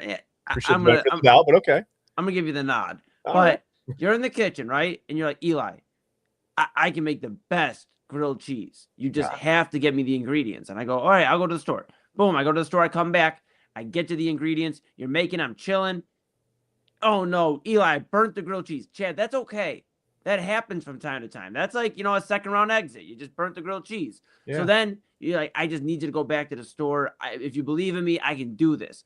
I need more bread, need more cheese. Yeah, I got it. Yeah. Exactly. And you're like, you need a little additives or whatever. You need like some butter, extra, like mayo on your bread. Yeah, doesn't matter. Not mayo, okay, but butter. You, yeah. Okay. And so then I go back to the store, right? And I'm like, okay, I got this. This is for my guy Chad. I'm gonna go ahead and back to the store. I go back to the store. I get the stuff for the grilled cheese. We come back. You cook it, you burn it. Even worse. It's an embarrassing burn this time because it's like somehow the grilled cheese is just crumbling, but it's still together a little bit. So you ask me one more time after a few more, I'm going back and forth. I'm like, dude, I can't keep doing this. I go back. I get to the grilled cheese. You start making it. And now we're at the point with this grilled cheese for everybody following along. And thank you for following this crazy ass analogy. Chad, you're at the point now where this grilled cheese. Throwing the cheese out the window because that's what the Cavs are doing right now. It is burnt. It is burnt. And right now, it's to the point where it's burnt to the point where there is no salvaging it. You can sometimes salvage a burnt grilled cheese. This is so beyond the repair of salvaging that they're in trouble.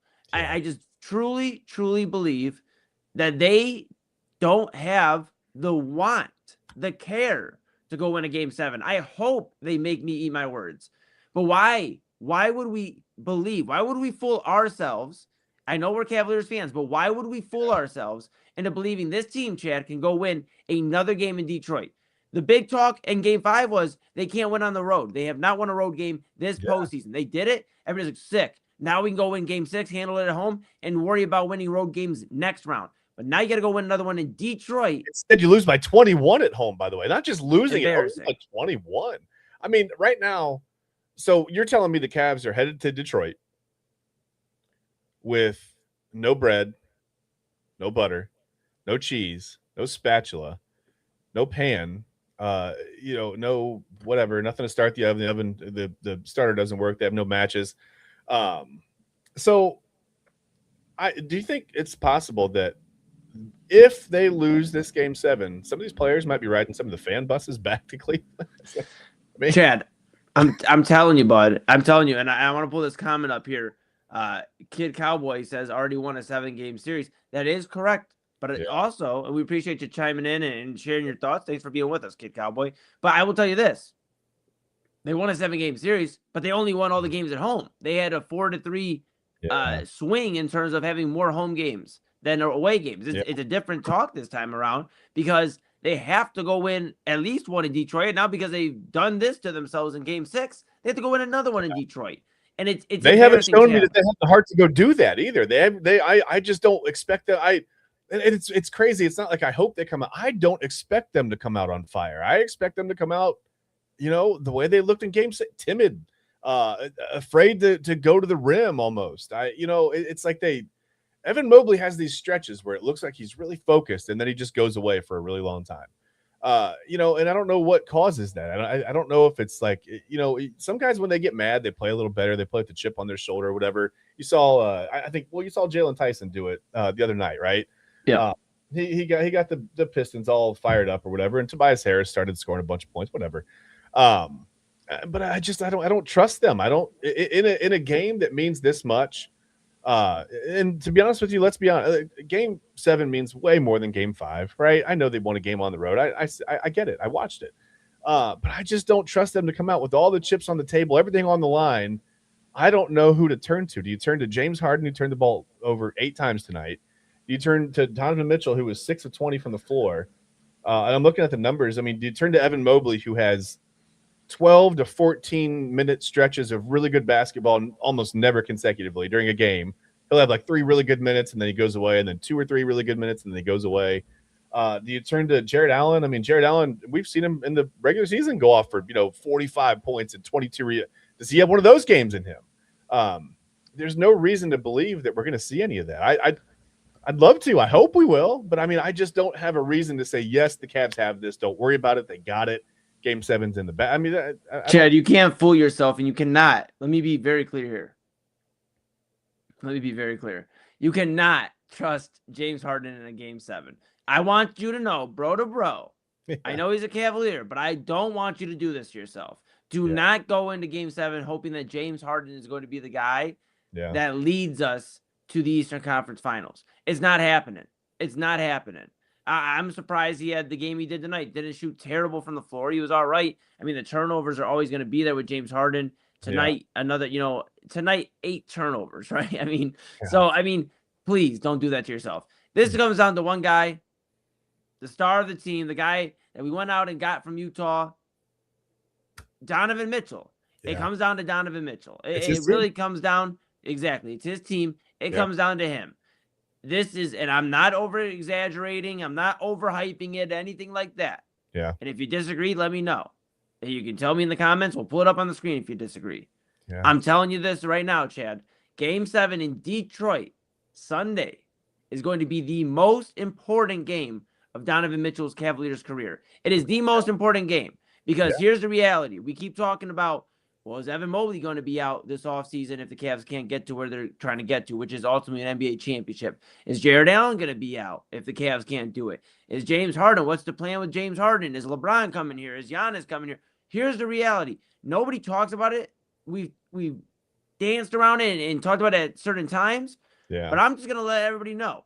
Donovan Mitchell is probably playing his last game on Sunday as a Cleveland Cavalier if they don't win that game. He is not going to be coming back next season. You can yell at me, scream at me, whatever. There already has been the links to New York. There's already been the link to almost any other city.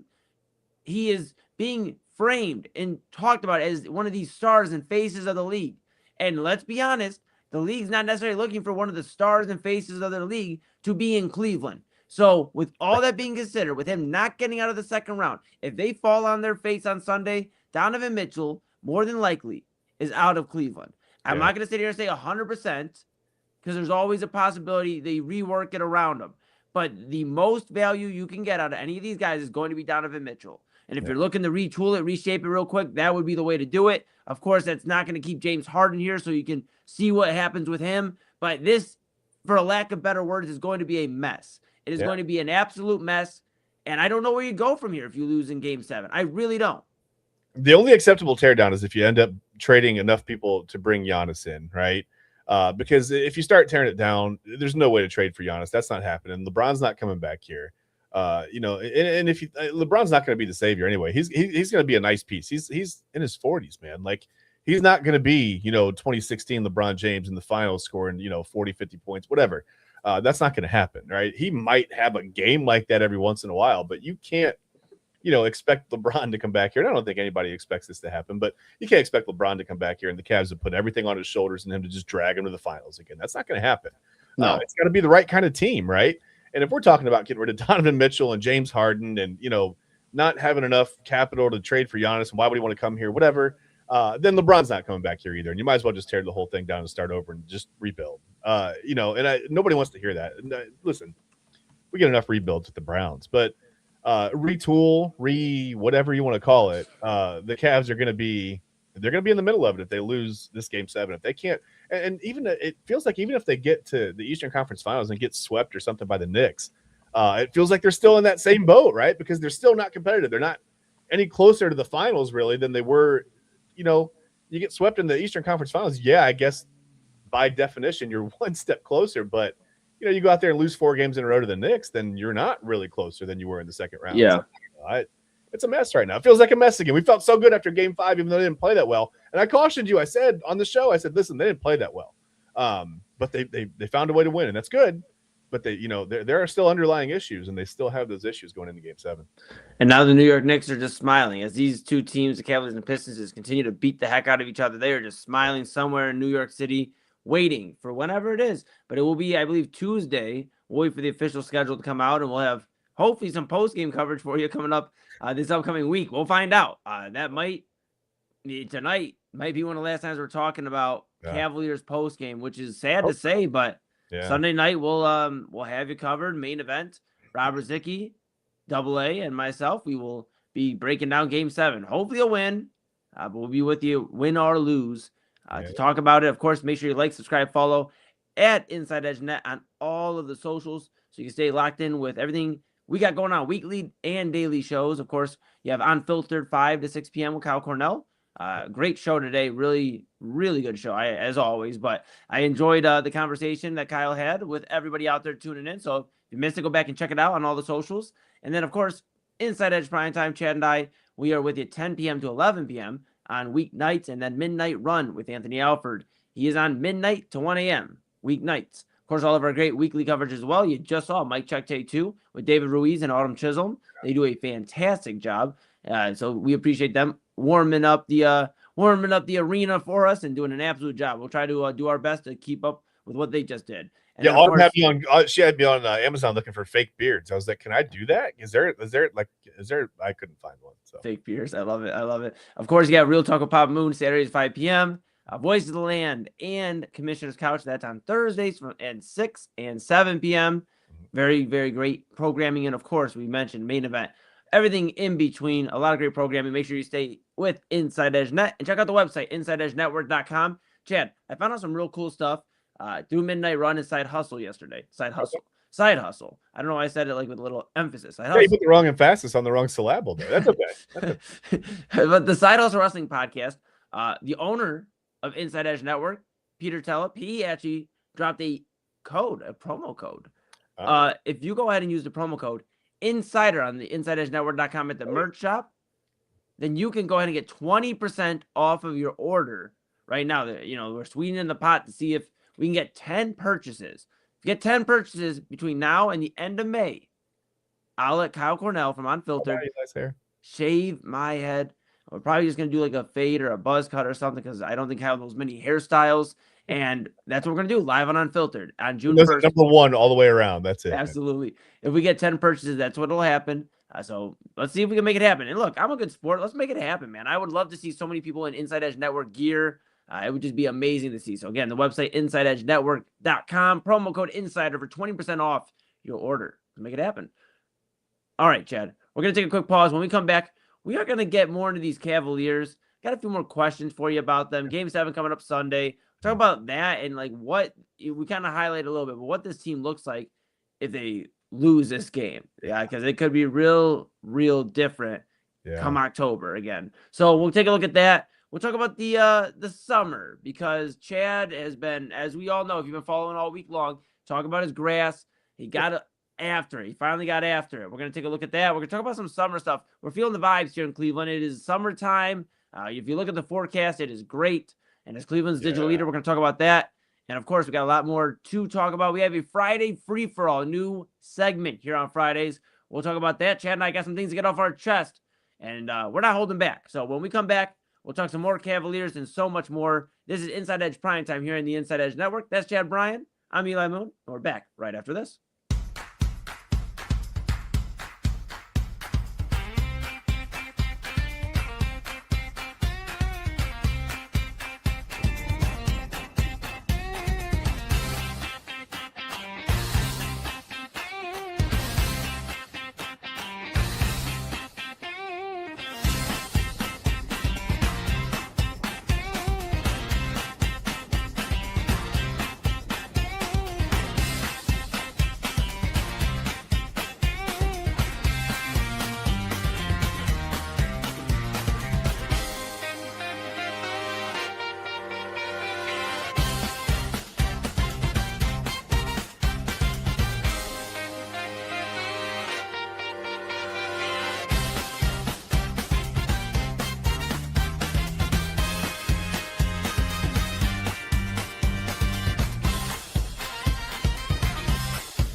Discover our collection of body mists made with clean, minimal ingredients. Handcrafted with natural essential oils and clean ingredients, they offer a natural alternative to synthetic fragrances.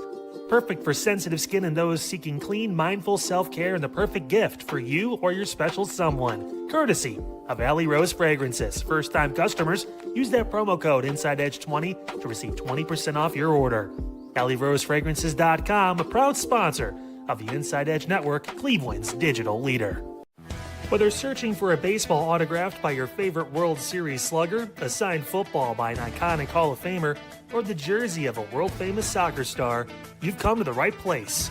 Here at SportsMemorabilia.com, the web's leading source of authentic sports memorabilia, you'll find more than 500,000 authentic products from nearly every professional sports league, team, and players.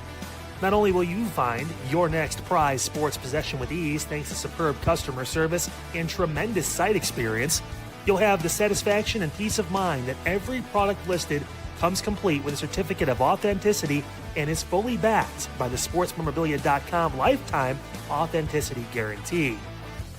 Go to SportsMemorabilia.com by using the QR code on your screen right now.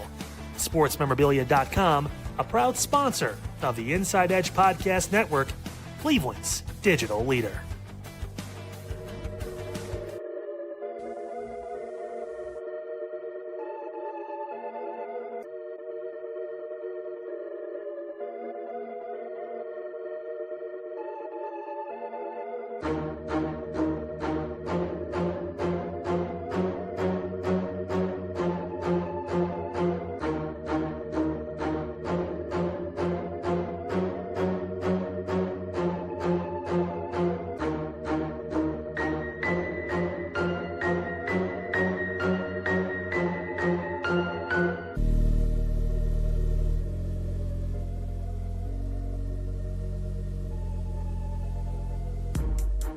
And welcome back to Inside Edge Primetime here on the Inside Edge Network. Chad Bryan to my right, which, ladies and gentlemen, would mean he's also to your right. And I'm Eli Moon. And we are back in the saddle, Inside Edge Primetime. We are reacting to the Cavs. Great post game by Mike Check 2, Autumn Chisholm, David Ruiz. A great job as always. We appreciate you. And we're going to keep reacting because the Cavaliers made us mad tonight. I have a Browns jersey on, and Chad, that's very, very uncommon for me to wear a Browns jersey. Yeah, you got Cleveland. You just smart guy. Listen, there was a brief moment where I thought about ripping this shirt off, like taking this in. But then I'm like, I don't have time to change. Nobody wants to see me without a shirt on, so I kept. Yeah, would it be very appropriate? Would it be very appropriate no, at all, Chad? No. Come on. Listen, you thought Jared Allen thought the lights were too bright. I mean, you should see how pale it would be awful. But that's another story for a different time. Chad, I gotta tell you this. Yeah. I'm talking to Omar. We were talking to Omar, or I was. Mm-hmm. I was talking to Omar, and I'm watching the Cavs. And I were talking to Omar. Yeah, sorry. Yeah. The Cavs were just getting absolutely whooped on at that point, and he goes, "Oh well, the Guardians aren't doing well either. They were down 6-0 at one point because they're making a comeback." And then I'm on the phone with Omar, getting ready. We're about to jump on here in the next 20 minutes. So about 20 minutes before we got on, and he's like, they just can't get it done. And that just kind of was a night for Cleveland. So that's when I decided to put my Denzel Ward jersey on because Denzel Ward has never let me down. Okay. And I put the Denzel Ward jersey on and I said, you know what? If the Browns have only released a schedule this week, that's the only thing they've done and they did that successful, that's a win. And we're going to count the small wins because right now a win's hard to come by tonight in Cleveland. Yeah. And the Cavs, if you're just tuning in, we're going to react to them, of course, throughout the next segment here before we go to break. Pistons defeat the Cavs 115-94 in Game 6. Series now tied 3-3. We're heading back to Detroit. And Chad, it just seems like the big question again, can the Cavaliers win on the road? Excuse me. I mean, they have won a game on the road, but if you add everything up, they went 0-3 against Toronto on the road. Yeah. They lost the first 2 in Detroit. So that would make them 1-5 in road games. Is that good? My math would say that's not good. That's not. I know I had to pull out the calculator last night on Midnight Run and break down what $200 could get you. If you missed that, Double A and I, we were on one. But about 3/4 of a tank of gas now. Yeah, I did the math. So okay, we're gonna do a little flashback to last night. Double A was talking about how dates nowadays. I know you've been out of the dating game for quite some time, Yeah. but dating right now is costing for a first date's about $200. And we were breaking down. I just did the math with Double A about what $200 could get you if you didn't want to spend it on a first date with somebody you may not see after that first date. Again, you know, maybe block you, whatever. It adds up to like 28 Little Caesars pizzas. Okay. I have the math right here. 40 gallons of gas, 10 months of Guardians TV, 6 Inside Edge Network. Dad 28 has. Little Caesars pizzas. Yeah. That's the meat. That goes from hot and ready to hot and sweaty real quick. That's the meat sweats. Okay, I'm sorry. Go ahead. Keep going. No, you're good. No, 40 gallons of gas, 10 months of Guardians TV, 28 Little Caesars pizzas, 6 Inside Edge dad hats. Hey, I mean, a lot of great stuff. That would get us almost all the way to an Eli Moon haircut on the. Okay. No, that literally 6 purchases right there. I mean, all you need is I mean, come on. So yes. Yeah, go on a date. Take your date right to InsideEdgeNetwork.com. And well, I mean, you could even use the QR code right here, and you could buy 6 dad hats together, and that's your date, right? And you got to wait for them to get shipped. So, hey, that's a built-in second date because now you got to go pick up the hats, right? Like, yeah. Well, hopefully you don't. Wherever you go on your date, you aren't watching. You aren't watching Game 7. I hope you give yourself a little bit of peace of mind. You go, okay, I'm not going to watch this because I don't want to be nervous. You know, Papa Moon has his rule now. You know, he's obviously the leader here on the network and the leader here in the city and the state, and we're going nationwide with it, obviously with the Inside Edge Network. Papa Moon leading in mental health conversations. He has taken the time to not watch the end of these games with me sometimes. Okay. If it's close, it's like 8, you know, I guess close as in we're got to come back 8 points down or whatever. He gets up and leaves. He goes, I'm going to bed. I'll talk to you tomorrow. And it's 4 minutes left, 5 minutes left. And the Cavs have made some runs, and he won't do it to himself. And I respect him for that. But, you know, sometimes I'd wish he'd worry it out with me a little bit. You know, it's like it's nerve-wracking watching these guys, and they're 1-5 on the road, Chad. Yeah. I mean, nobody should watch a Game 7 with these Cavs on the road if they're on a date. And, heck, I don't have a date Sunday, but I don't know how I'm going to be able to sit here and watch it. It's just, how are they going to get it done in Detroit?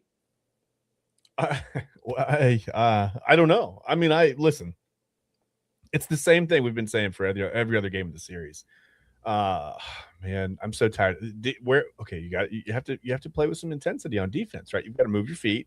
I sound like an old guy, but you do, right? You've got to play with some kind of busy hands, busy feet. You can't turn the ball over 20 times. Can't do it. Gotta stop turning the ball over, man. And I get it. Like, well, the James Harden, it's a part of his game. It's the turnovers, man. You're gonna get, you know, he is like he's the wrong kind of 20-8 guy, right? I don't want to see 20 points, 8 turnovers. That's not what we're not trying to shoot for a triple-double with turnovers. That's not what we're doing. So you got to stop turning the ball over. And I think the offense just looked, I don't know, everything looked uptight tonight. They just looked scared. Not scared. They're not scared to go out and play. They just looked nervous, right? They looked like they had to go do something other than play the game of basketball, right? This is what you do. Every guy on that roster, this is what you've done your whole life. You've you know, think about the days in your driveway as a kid, you know, putting up 50, 200, 300 threes or whatever it is. Yeah. Like, I got something here. Like, I'm going to, you know, I'm trying out for the high school team. I might be all right. And then you average like 20, 25 points a game for the high school team and you were a standout, right? Sometimes more. You go to college and you're a standout there. You don't make it to the NBA unless you're a standout everywhere at every level. It doesn't happen.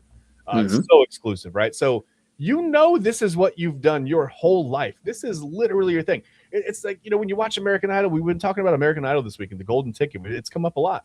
Yeah. It makes me think of the same thing when people would go up there and they'd be nervous to sing. And I'm like, listen, I understand me being nervous to sing, but this is what you do. Like, you're actually good at this, right? Like, go do your thing, man. Who cares about Paula Abdul back in the day or whatever, or Simon Cowell, or whoever's there. Paula was so nice. You leave for a second. Side note, you leave Paula alone. Well, that's the thing. You didn't want to disappoint Paula, right? Okay, like, you went out there and you trust me. If I went out there on the stage and sang, you would see Paula Abdul be very nice because she would feel like she had to be. It would be an embarrassing moment, or 3 or 4 for me, right? It'd be bad. Trust me. That's why I don't sing in public, man. But I understand me being nervous on stage. But this is what you do. Like, I don't understand these guys looking up tight and scared to. You know, it's like the ball is buttered and it's twice its normal size. And they looked at, I mean, that was most of the first half. They looked like they were afraid to attack. They were afraid to, you know, to cut and want the ball. You have that. You can't. Yeah. Chad, I'm going to be honest with you. Double A brought up a very interesting point yesterday on Midnight Run, Mhm. and I want to address it here tonight because he said, and I love him, that the Detroit Pistons would look like a team that is absolutely has nothing to lose. They're going to just go after it. They're going to be on the hunt. They're going Yeah. to try to get the Cavs. They're going to be desperate. Yeah. I'm going to be honest, and I love Double A. He can call me out later on Midnight Run, put me up on the screen. That's fine. I'll smile and have my Denzel Ward jersey on. The Pistons never looked desperate tonight. They never looked desperate. They Yeah. looked like a team that was in the saddle, ready Yeah. to go, They knew they were going to win. and they took care of business. Yeah. There was no, hey, we have to rile up the Cavaliers and get them out of their zone. There's no, hey, we have to battle back. We had a bad quarter. No, in fact, Yeah. the Pistons outscored the Cavaliers every single quarter. Yeah, and I thought the 27 to Cavs actually 25. played pretty well in the first quarter, to be honest with you, despite some of the weird handles issue. I mean, they were still, I mean, they were winning that first quarter up until the very, like, I don't know, the last 45 seconds or so, the Yes. last couple of possessions. And it just went all downhill from there. So I can't say they Yes. didn't get off to they got to an okay start. They just really couldn't stop Detroit from doing anything either. It's like they were scoring. Yeah, they were getting, Yeah. they were knocking down some shots, but they weren't stopping Detroit at all. Correct. And we're no math majors, but obviously you don't outscore them any single quarter. You're not going to get it done. And I'm curious to hear what Double A's thoughts are, because that's not anything to do with Double A. I want it to be very clear. That is just, what are you doing if you're the Cavaliers? You let these guys walk into Cleveland.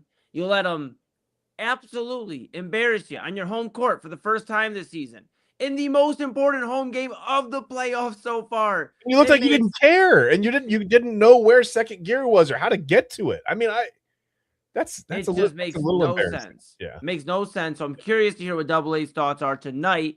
I'm curious what he thinks of a Pistons team that just looked calm, collected, and like they've been here before, while the Cavaliers looked like a team that hasn't had a guy that went to the NBA Finals in his career already. Yeah. Hasn't had, they don't have a guy that apparently doesn't want to get out of the second round. They don't have guys in the front court that have been called out on their toughness and their physicality. One of the biggest things you can do against a big man's character is call out their toughness and their physicality. Yeah. Yet Evan Mobley and Jared Allen seem quite okay with that. So I'm curious to hear what our bro Double A Anthony Alford has to say at midnight run with Anthony Alford. He'll have some thoughts, and I'm going to be honest.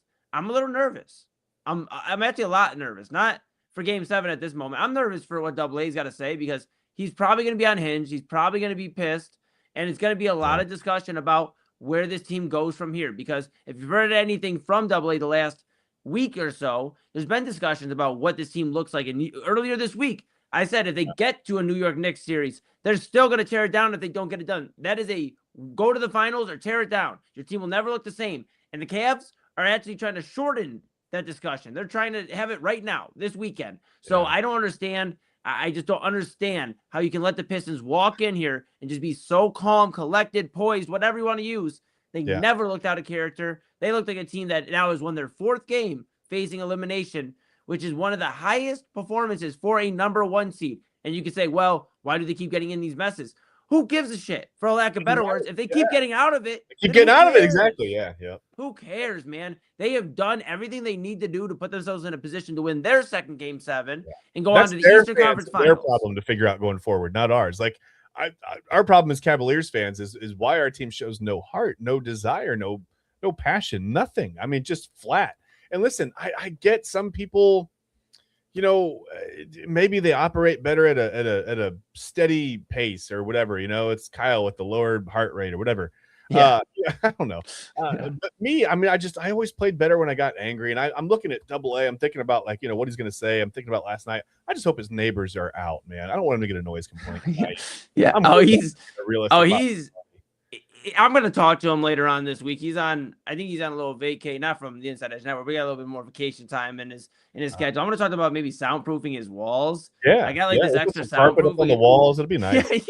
Yeah. Oh, he's going to be pissed. I'm going to be honest with you. That's my plug for this show. I just told you about what I thought about it, that everything Double A said yesterday was the opposite today. And he hates when that shit happens, because that makes him have to come back on air the next day and ask why the Pistons never looked out of character, never looked desperate, and won this game by over 20 points.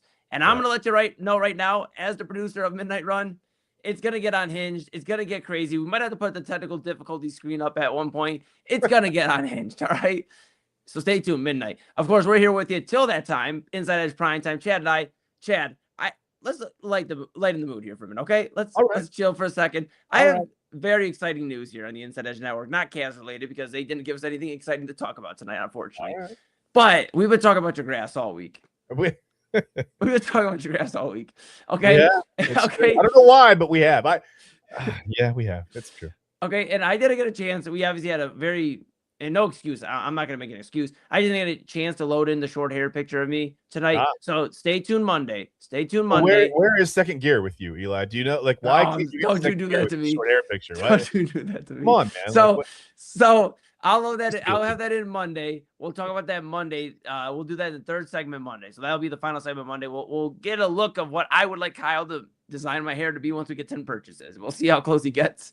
This is gonna be like one of those books at the salon. You look through, like, I want that haircut. Like listen, that does not fit your face shape. You can't do that. I'm like, no, I want to look like this. Like, yeah, he's got one.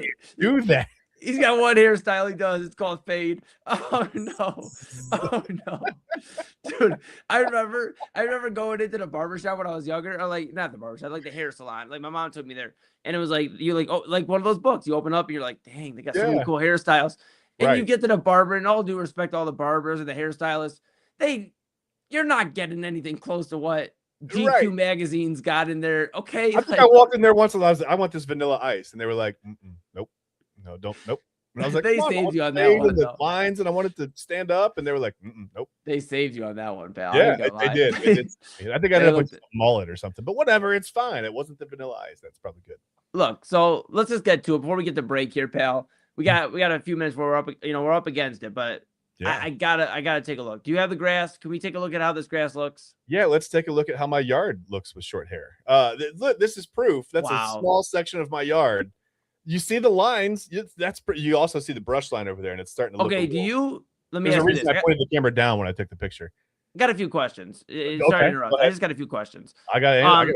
When you're mowing, oh no, so you got a riding mower, right? So how does that work? So like, do you just like pivot? Like I've never had the luxury of having a riding mower. So what I do is like when I'm using the mower, I like lift it up and then I swing it. And then I come back the other way. Like, explain the process here, because this is like baseball field esque. Okay, well, listen, I'm getting pretty good. I'm getting my lines down. So I used to have a push mower at the old house, right? We had a lot less land, and now we have a little more. Yeah. So I had a push mower, and one day I had this project idea. My dad came up to visit, and I was like, "Hey, you got to help me out. I want a yard striper." So we took a PVC pipe and sealed both. We put sand in it first. And then we sealed off both ends or whatever, and we attached it to the back of the push mower, and I had this perfect like striper. I haven't done that with the riding mower yet. It does seem to make its own lines pretty well with just the mower deck or whatever. It's like a 48-inch mower deck, so it's a John Deere. It's a nice riding mower. But what I do is I get to the edges, okay, and I go around once, all the way around the outside, right, once first, and then I go back and forth. And when I get to the lines, I just go to where I've already mowed, and I'll back up over it a little bit, and I'll make sure it looks okay, and then I'll go back around one more time again when I'm done, so it looks kind of cohesive. But yeah, that's how I make the lines. I just make sure I drive straight, and you got to have sometimes you have a Miller Lite or two after you mow. You can't have them before you mow, or else the lines get a little wonky. So you don't want to do that. But Miller Lite, if you're listening, hey, if you want to, look at this grass. This is literally, you have helped our guy Chad Bryan get his grass to where it needs to be. Yeah. Maybe if you're listening, you could go ahead and be a proud sponsor of the Inside Edge Network. So yeah, look, Chad, I got to ask you about what's going on with the cleanup process, bro? There's like clumps of grass. Well, that's because I can. Well, okay, and I'll explain that. That's because we've gotten 474 inches of rain from the end of March until the middle of May. It's May 15th right now as we speak. And listen, we're going to get Matt Wentz back on here to explain himself because this is unacceptable. And I was going to text him this week and put in an order. I was going to deliver. I wanted some warm weather delivered, right? But it's coming anyway. So it turns out he's coming through. I didn't even have to order it. So maybe he doesn't have to explain himself. Maybe we'll have him on and we'll thank him. But I don't want to scare him away. But yeah, I don't know. I think that's so the grass clumps that you see there they could be worse. Eli, I've got this. This is my backyard. Okay. Yeah. And I mow this grass on the absolute highest possible setting. Like I put the mower deck all the way up as far as it goes. Usually I don't do that in the summer, right? Usually cut it nice and low. It looks great, whatever. It's like a little golf course out there. Not really, but I like to tell myself that. But no, I've got this is on the, and this, it's still clumped like that because the grass is growing so fast. It's cool. It's wet. I can get out there once every 10 days or so. It's not a good mixture. It's just, it's bad news, Eli. What was the Brian review? Like, what was the Brian household review on the grass this time around? Oh, they were good with it. See, sometimes my daughter's she's like, you got to cut the grass. It's tickling my legs, And I'm like, well, yeah, I know, but just maybe don't go out there, right? Just don't walk. Just don't go out there. Yeah, and that's not really acceptable. You can't take so you got to do something, right? So they're happy with it for the most part, but you can see, I mean, it's tough right now, man. It's a tough. What was King Sal thinking? What was King Sal thinking on this one? He listen. He just likes to throw the clumps of grass all around, so he doesn't care. He doesn't care if I clean them up or not. He can grab and throw them, and he's happy. He found a bird's nest and he put a bunch of grass clippings in the bird's nest. He was feeding the birds. I'm like, how would you feel if someone came to our house and just filled it full of grass, right? And he's like, oh yeah, and I really thought about that. But yeah, I was like, leave the birds alone, leave the bird nest alone. So he's not too worried about it. I mean, they appreciate what they can get. I know they're excited because this weekend we're hoping it's going to stop raining. We're going to try to get the trampoline back out. We've got some exciting things going on. That's awesome. Almost summer. It's going to feel really sunny. I can't imagine how I am going to melt on Monday when it's 89 degrees with like 5,000% humidity. And we're coming straight from like the mid 50s, right? Like there's no, hey, let's do a month of 70s and then we'll creep up into the, nope. We're going mid 50s right to the 90s. Pretty much. I love it. That's what we're doing. I love it. Yeah. You can bring it right back to us, but we're going to send it to break here. That was phenomenal. And I got to give you something here that you've been long overdue. You have busted your behind. I'm proud of you. I wanted to be loud and proud. Here we go. So proud of you. I'm so beyond proud of you. And the Brian household's proud of you. Like you mentioned, everybody, son, daughter, your wife, everybody's proud of you. I'm proud of you. I know Double A's proud of you. I just know it. He's somewhere smiling. Nice to be acknowledged for all my hard work, to be honest with you. And I feel like I could cry, but I'm afraid that tear would find its way to my yard and then it would just grow. And I'm not going to, I'm holding that back. The tears would be okay. We would be okay with it because it's okay to cry, but you don't want to be out there cutting that grass. So maybe, not okay for the grass. Yeah. Maybe save it for like when you can, catch it, All right. Yeah. All right. We're going to take a quick pause. When we come back, we're going to debut a new segment. Oh my goodness. It's Friday free for all. Chad and I got some things to get off our chest where we let the other just talk for however long they want to talk about some things they want to get off their chest so they feel better. And then we're going to get out of here. So tell Double A, shut it down. I got 3 hours of no. So it'll be a 1 a.m. run for Double A. No, I'm kidding. So we'll do Friday free for all when we come back here, and then we'll get out of here, put a bow on this thing, and hand it off the baton to Double A Anthony Alford. He will be unhinged. That is what I have for you. I haven't got the full idea of everything, but I can just tell you he's going to be unhinged. He's going to talk Cavaliers. If you were wondering, they lost tonight, 115-94. Series tied, going to Game 7. The one positive out of this segment, though, Chad's grass is looking excellent. This is Inside Edge Prime Time. That's Chad Bryan. I'm Eli Moon. This is the Inside Edge Network. We're back. That's my grass. That's his grass. And we're back right after this.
Coming up tonight. Discover our collection of body mists made with clean, minimal ingredients. Handcrafted with natural essential oils and clean ingredients, they offer a natural alternative to synthetic fragrances.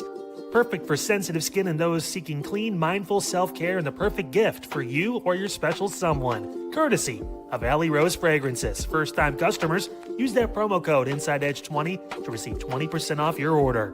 AlleyRoseFragrances.com, a proud sponsor of the Inside Edge Network, Cleveland's digital leader.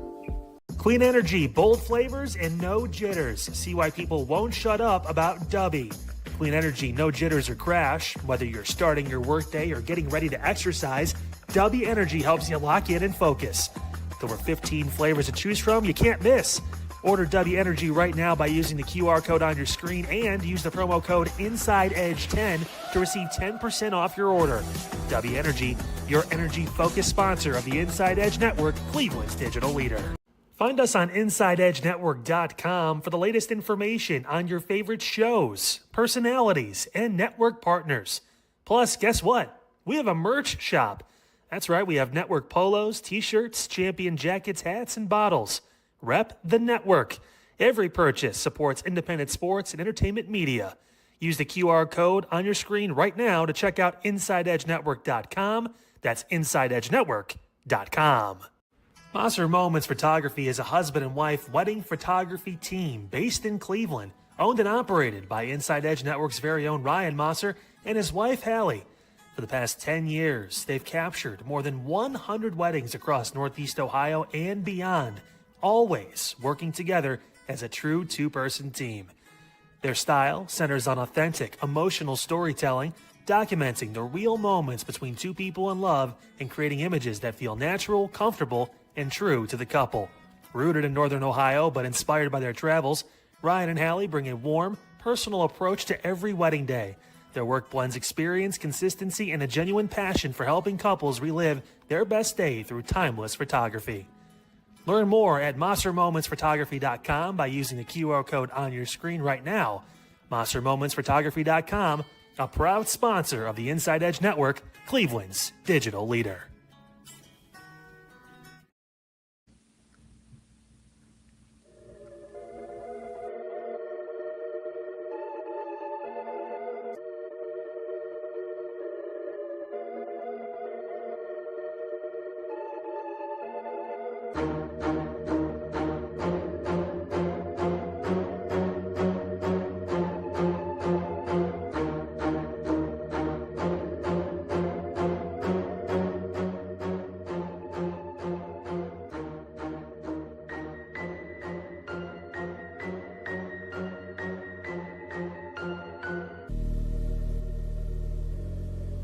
And welcome back to Inside Edge Primetime here on the Inside Edge Network.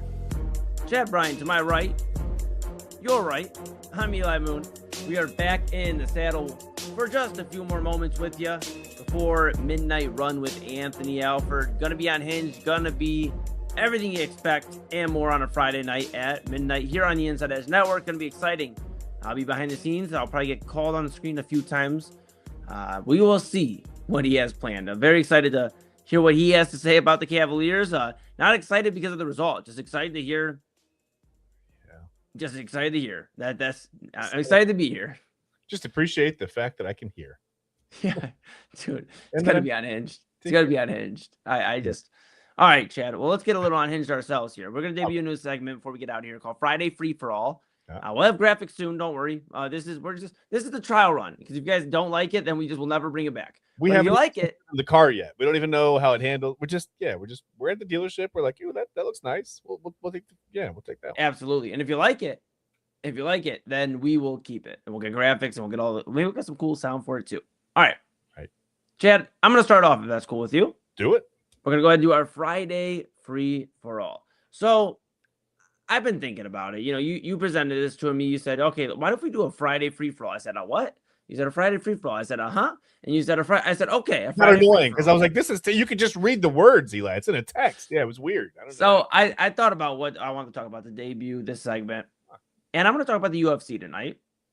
Okay. I'm a big combat sports guy, not as much as I used to be in terms of knowing all the fighters and knowing what pay-per-views when and knowing this or that. Yeah. But I've covered 4 UFC events. I have Pittsburgh, Cleveland, Buffalo, and Detroit. Okay. And so I've been immersed in combat sports. We've talked about combat sports. I've wrestled but damn near my entire life. So I've always been around combat sports. Yeah. I never find time to sleep. It's so tiring. But I've been around combat sports my entire life. And usually when you think of combat sports, at least in my mind, the guys I grew up around, the coaches I had in wrestling, and the people I looked up to, and the Olympic wrestlers and all these guys had good standards, had good morals, had somebody you could look up to and be like, I want to be like that guy when I grow up. I want to really have those standards. Yeah. That hasn't happened in about, 10, 15 years we're going on now. I'd say closer to 10. Yeah. But we've been in this real weird standard with the UFC where you don't have to necessarily be a great fighter to get to where you're going to. You can just open your mouth, know the right things that is going to make Dana White pop, and you'll be in a main event. And if you lose, well, we'll just put you up against what some would call a tomato can, for lack of better words. And then you'll get right back to where you're going in the main event scene. If you lose, we'll just continue to do the same thing. Yeah. It's why guys like, respectfully, Sean O'Malley is in the main event scene still. And I know he's a good fighter, but he also has to figure out what hair color Dana White wants him to dye it this weekend and what he has to say. And, we have that going on. And that's literally the smallest of the issues right now. The biggest issue are guys like Josh Hokett and guys like Sean Strickland. Josh Hokett, for those that don't know, is a guy walking around with an American bandana and waving the American flag and has the shades on and is calling out Alex Pereira and being absolutely racist and terrible towards these guys. Ilia Topuria stepping in during the big press conference. They had the UFC promoting some of their fights coming up. Just absolutely terrible. I mean, and he was going to get rocked. Let's be real, by Ilia Topuria, who is half of his size. I mean, Topuria was going to put hands to him, and he deserved it because Josh Hokett has said some really, really inconsiderate, disrespectful, disgusting things. And then you look at Sean Strickland, and then the notches go up a few more because he has said some of the most uncalled for shit that, and I apologize for the swearing. I've been a little out of pocket tonight, but it is just literally uncalled for, some of the things he says. So how does the UFC and Dana White reward him? They put him in a middleweight title fight against Khamzat. I'm going to botch his last name, so I'm just going to Khamzat. They get me sometimes. But again, I'm not in touch as much as I used to be with all the fighters. But I am aware that Sean Strickland gets his fight. He goes and wins the middleweight title in a split decision against Khamzat. And it's just, why are we pushing this guy to the moon? Why do we continue to give this guy an opportunity after opportunity? If he was in a 9-to-5 setting, hell, if he was here on the Inside Edge Network, he wouldn't be here because we have standards, we have morals, we have people that are looking up to us, that count on us to really, when we get on these microphones, not say something out of pocket that is going to be hurtful. Yes, we like to have fun. Yes, we like to talk and joke around with each other. And yes, it's a good time. We never step into that zone where these guys are stepping into to sell a fight. And then it's the hugs and the shakes after and all that. It's like, why are we even saying this in the first place? Because these aren't things, I did this thing growing up. I was in chapel or church or whatever. When I was growing up, I was in chapel and I had this setting where they were like, all right, squeeze the toothpaste out. And these people are up there squeezing the toothpaste out. They go, okay, awesome. Now put it back in. And they couldn't put it back in. And it's these words you say are just so hurtful. And I get it. Okay, we're grown adults. We can all say the same, whatever we want to say. But it's like, you got to ask yourself, if you're somebody putting your kid in combat sports right now, in wrestling or boxing or karate or whatever, jujitsu, whatever, do you really want them going through this? Because everybody that is at the top right now has given you every reason not to because of how they are living and acting. And you got to wonder if it's just from all the punches and the kicks and everything to the head. You got to wonder what it is, but it's uncalled for. And Dana White continues to show his ass because he continues, and this is just my opinion. This isn't Chad, this isn't anybody else, this isn't me. But he continues to show his ass by putting himself connected to a regime that continues to show their ass and not give a care for anybody. So why would he care how these guys are talking? As long as they sell fights and they can continue to roll these fights out wherever they're going and they have them available and they say, yes, Dana, we'll continue to do what you want us to do, then there's not going to be an issue with Dana White having these guys out there. And I'm sick of it. And that's the reason I won't support buying these pay-per-views at $60 a pop or whatever. I know they're doing Paramount for $8.99. I don't give a shit. I will go buy another Little Caesars pizza. To call it back to earlier in the show, I will go buy a Little Caesars pizza. Well, $7 because it's $8.99 for Paramount. But yes, maybe 28 still. Maybe.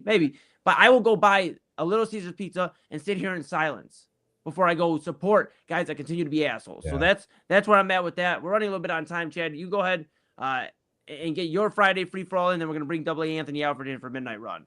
Hey, mine is short and sweet. It's not nearly anywhere. It's not emotionally charged at all. I'm wondering out loud now. I've been watching it. I told you, Eli, we talked about, we had a little bit of a baseball. We talked about baseball a few weeks ago.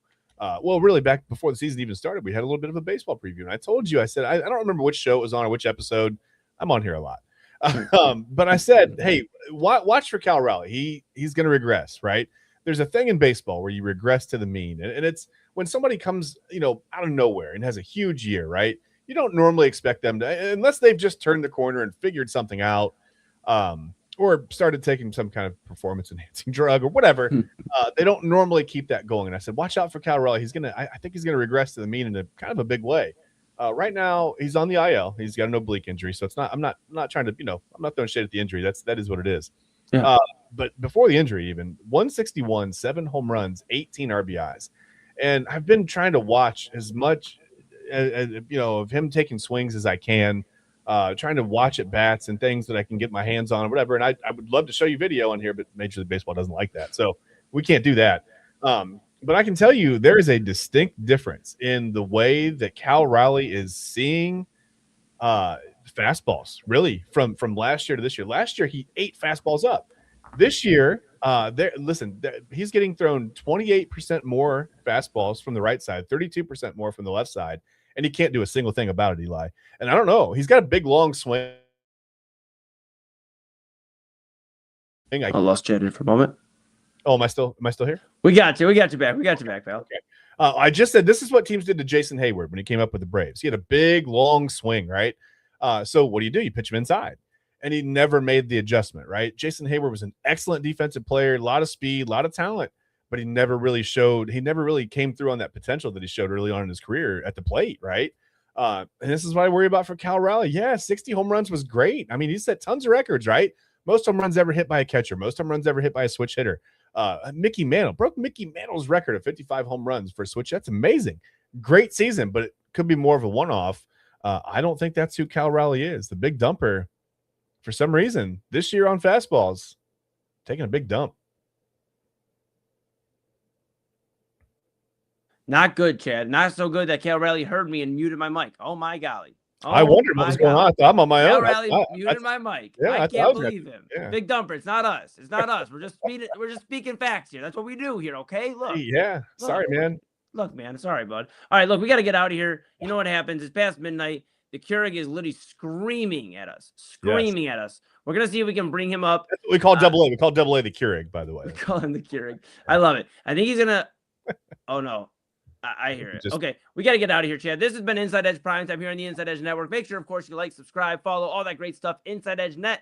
Check out the website, InsideEdgeNetwork.com. Before we get out of here, we want to remind you, show some love to somebody. Go enjoy some summer heat. It's here. And after station identification, it's here. Double A Anthony Alford, Midnight Run. The man has got some things to get some things off his chest. We'll see you in a second.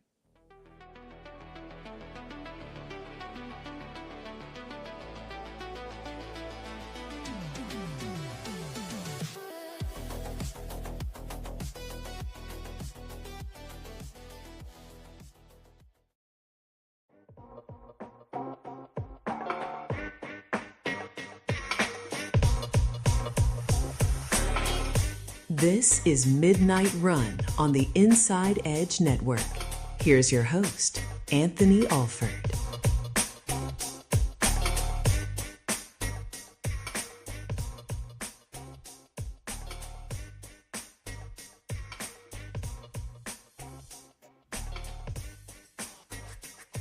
Hello, everybody. Welcome to Midnight Run here on the Inside Edge Network.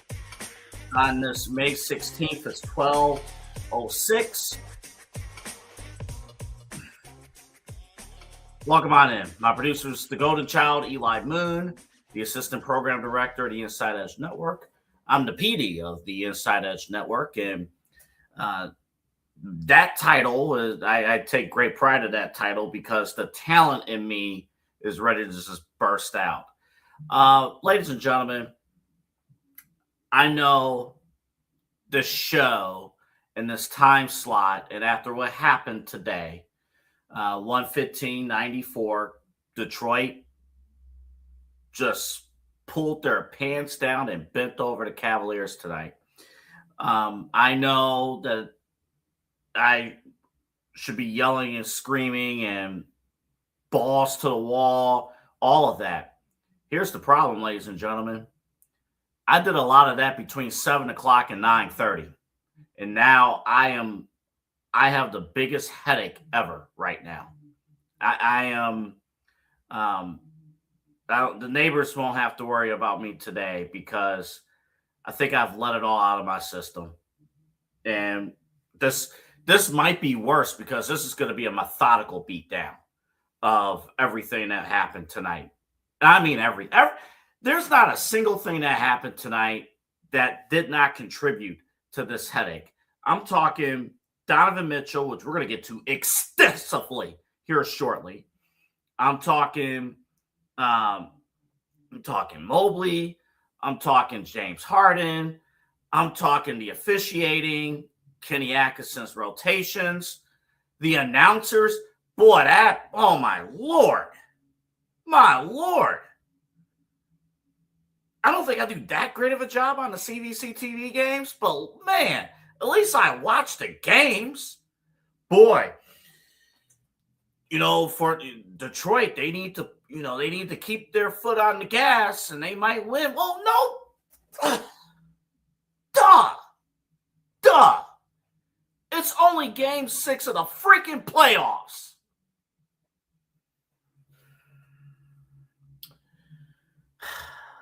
We're going to get through this. 1 o'clock can't come soon enough. We'll get through this. We will get through this. As I said, everything about today pissed me off. And to be perfectly honest, I can't even definitively tell you that Detroit played better than us. That's the worst thing about all of this.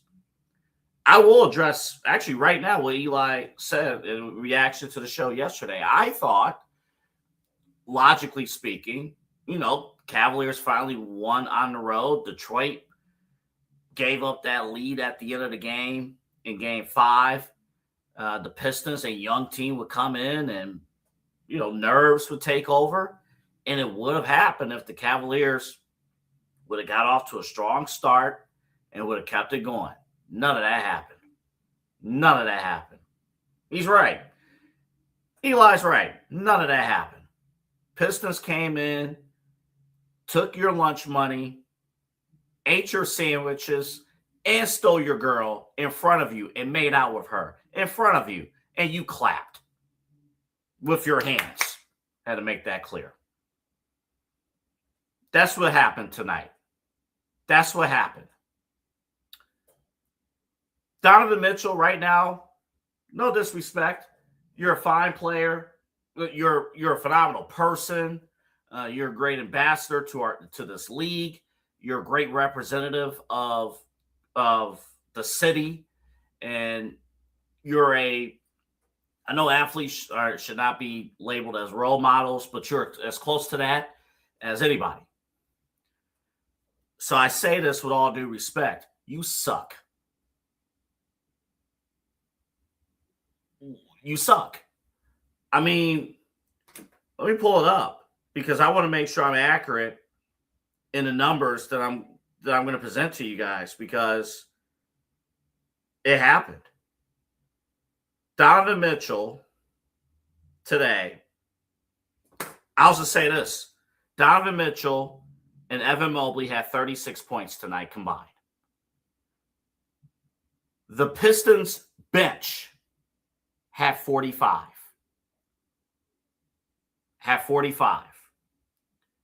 Let me add on. because the national talk is going to be about James Harden. And I'm going to be frank. Honestly, James Harden, if it's not for James Harden even being on the floor, we probably don't even have a chance to win these games. So you know what? I don't have any smoke for James Harden right now. I'm going to be perfectly honest, because James Harden was not brought in to be the number one guy. He was brought in to be a number 2, maybe a number 3. He was not brought in to be the number 1 option. That's Donovan Mitchell's job. That's his job. And today, of course, on my computer screen, I had whatever. It's been a day. Eli sent it to me. 18 points for Donovan, 6 of 20 from the field. I will add on. Give me 2 seconds here. I will add on top of that, who's the real Donovan Mitchell? Who's the real Donovan Mitchell? Please stand up. Who is the real Donovan? Okay. In the last 2 games, Donovan Mitchell, 13 of 38 from the field. 13 of 38 from the field in the last 2 games. 3 of 14 from downtown. Minus 29 in the plus minus. That means, because you've been hearing a lot about stats about plus minus, what does that do? That means that the Detroit Pistons are 29 points better when he's been on the floor these last 2 games. That is our guy, Donovan Mitchell. And today, Donovan Mitchell, 6 of 20, 18 points. Only 1 point higher than Paul Reed of Detroit coming off the bench, putting up 17 points. Donovan sucks. I don't want to. He has 1 game.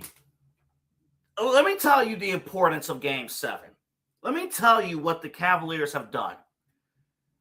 Let me tell you how bad this is going to be, how much of a bloodbath we're in right now. And if these guys don't wake up, they'll all be gone. All of them will be gone. Okay? This is how bad this is.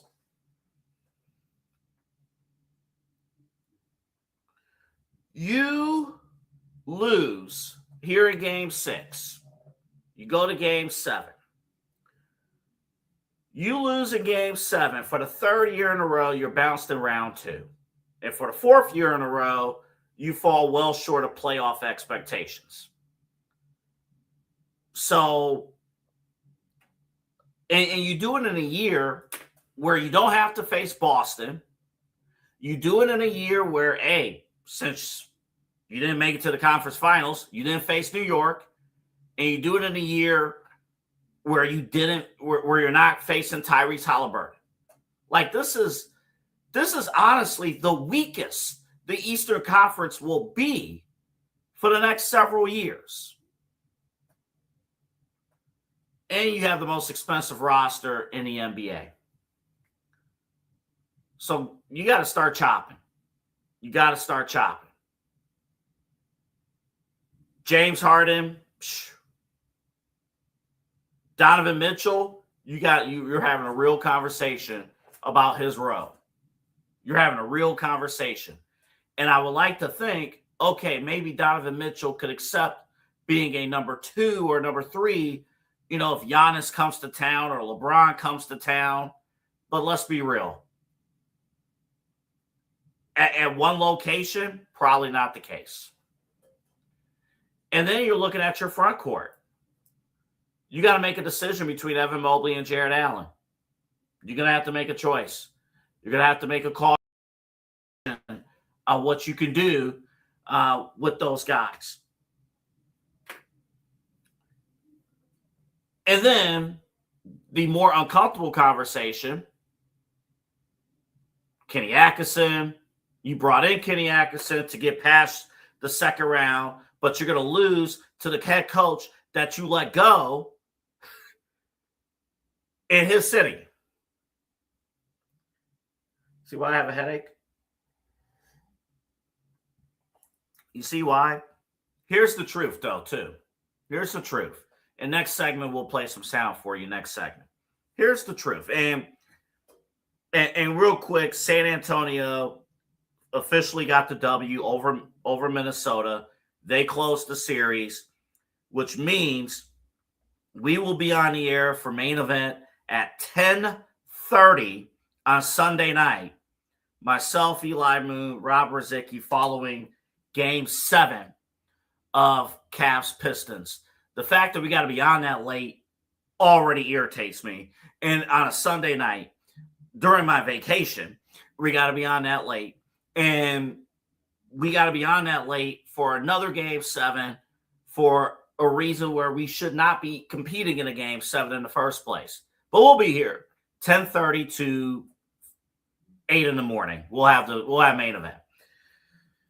We'll see what happens. Cavaliers can't hit shots. There's no other creative way we could talk about this. Donovan Mitchell's open. James Harden's open. Evan Mobley's open. Sam Merrill's open. Dean Wade is open. Dennis Schroeder, 15 minutes, 0 effing points off the bench. He was open all night. He did more complaining to the officials than making shots. Dean Wade, by the way, 3 points. Not a single D Wade was productive tonight. Not our Dean Wade on the floor, and Dwayne Wade was just as bad on commentary.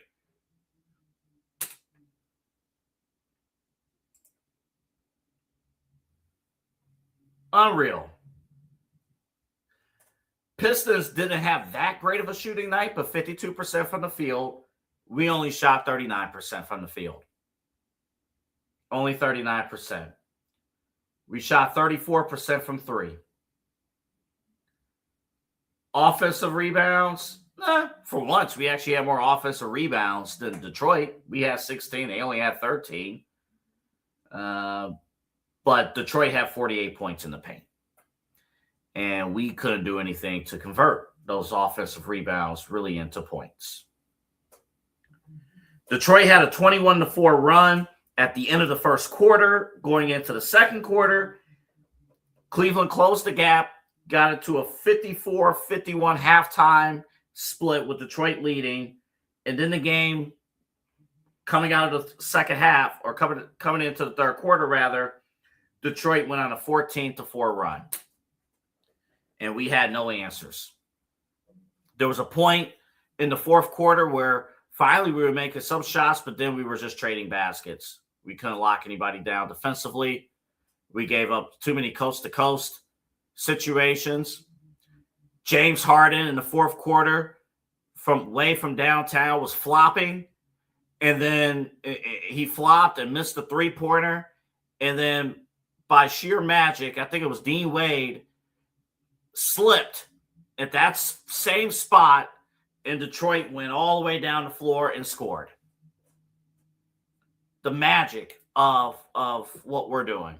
Unreal. Well, when we come back from break, you're going to hear from the players as to why they couldn't make shots. There's nothing more creative than that. Couldn't make shots.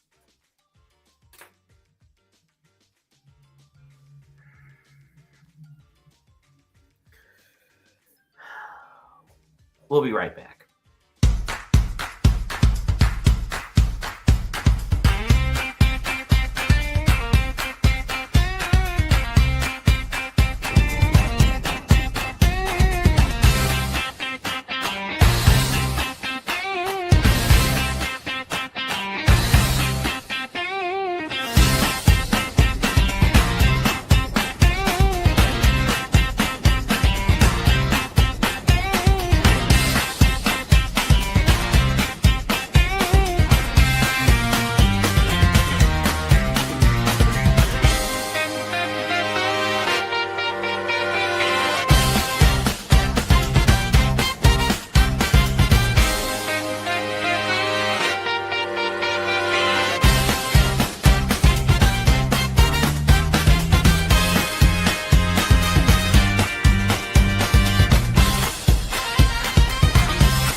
Small business owners are superheroes, but nowadays running your business means doing so inside your shop and on social media. That's why you should make Omega Video Marketing your sidekick. With a decade of content creation experience, I create dynamic, informative, and fun videos for your specific social needs that will increase brand awareness, get you more followers, and keep your social pages and websites current and fresh. I offer flexible pricing and turn times and will work with you to understand your brand and your story. All of that comes from the heart. My award-winning expertise is just the cherry on top. So let's get connected. After all, your brand is the alpha and my expertise is the omega. Yeah, it's super important. It's a, vital possession in the NBA. Excuse me. Being able to score off the offensive rebound quickly and find shooters. They did a great job tonight. They hit some daggers. We cut the lead, cut it down and, long miss, offensive rebound, they find a window, 3 balls. So some were bad bounces. Some we got to do a better job of coming up with the ball.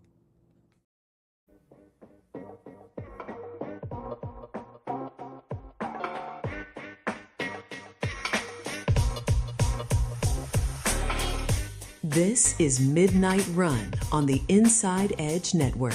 Here's your host, Anthony Alford.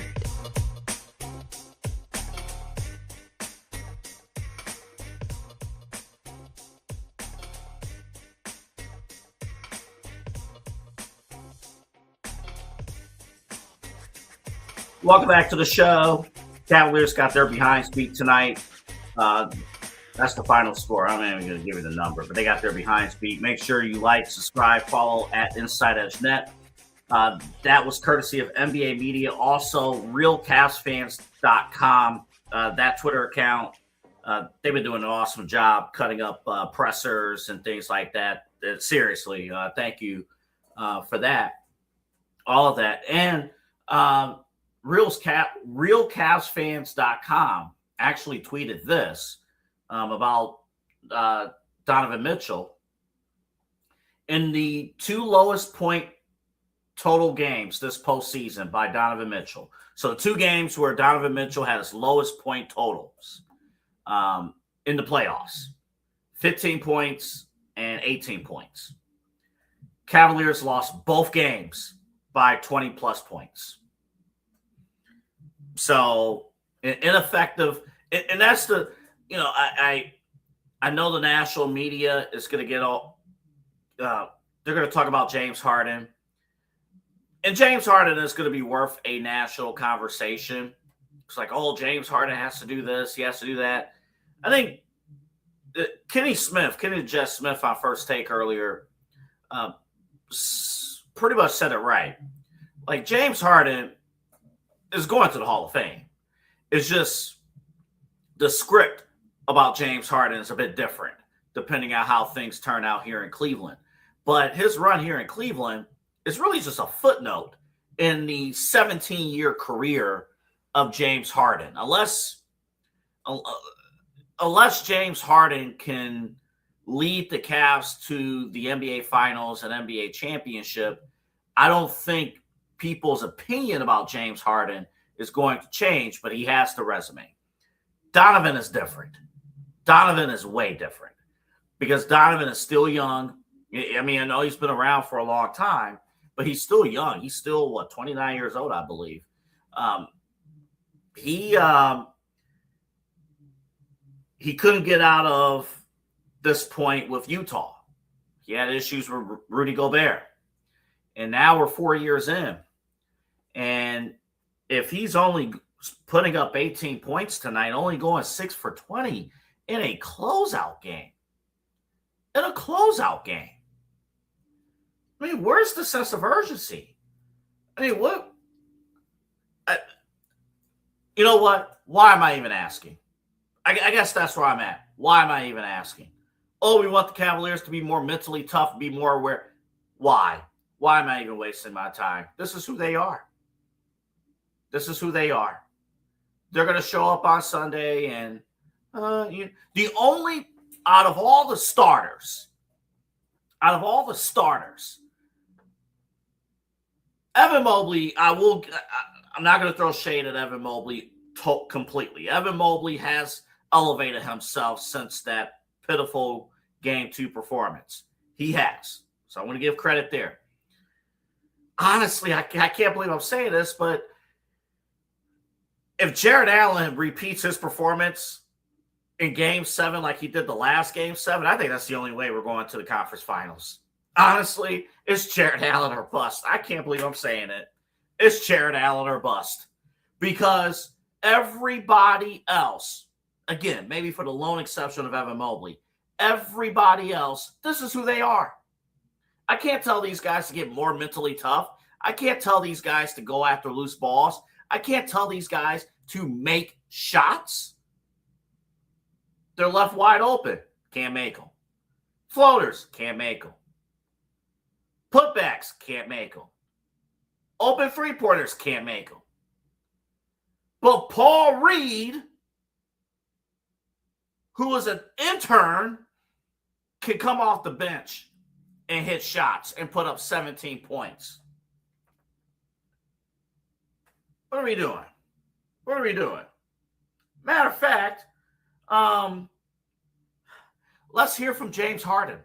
Did the Cavaliers come out with the right level of intensity? What do you think, James Harden? Nope, not at all. No, not at all. Can you elaborate as to maybe why it wasn't there, considering this was a chance to clinch and go to the Eastern Conference Finals? That's a great question. That's a great question. You know, I think we didn't start off the game well. Still had the lead, and then just throughout the course of the game, we never really kicked to that second level, or even second level, which is the level we need to get us 3 or 4, but we just never really got it to that level. We had opportunities, little small spurts, but it was never like a consistent flow on both ends of the ball, which is a little frustrating, but you can't do nothing about it. You gotta start focusing, gearing our mind for one game on the road. Yeah, it's only Game 6. We'll eventually come. You know what? Maybe, when we play in Game 12 of the Cavaliers and Pistons, maybe we'll come around and take this serious. Who knows? You're right there, 54-51 halftime deficit. Donovan Mitchell, what did you make of the Pistons' 10-1 run to start the third quarter? Force. Simple as that. And to James's point, that's what's upsetting. But it starts with all of us. It starts with that first group. When we got hit in the mouth, we didn't punch back. And we have throughout the course of this playoffs. And tonight we didn't do that. And we got to go do that on Sunday. Boy, that's convenient. No, we got to do it on Sunday. That's cool. I didn't turn my homework in. I'll get to it. I didn't make that play. That's okay. We'll get to it on Sunday. We're right there, boys. Right there. I'll get right on it. That's okay. I know we didn't have that force, but we're right there. Right there.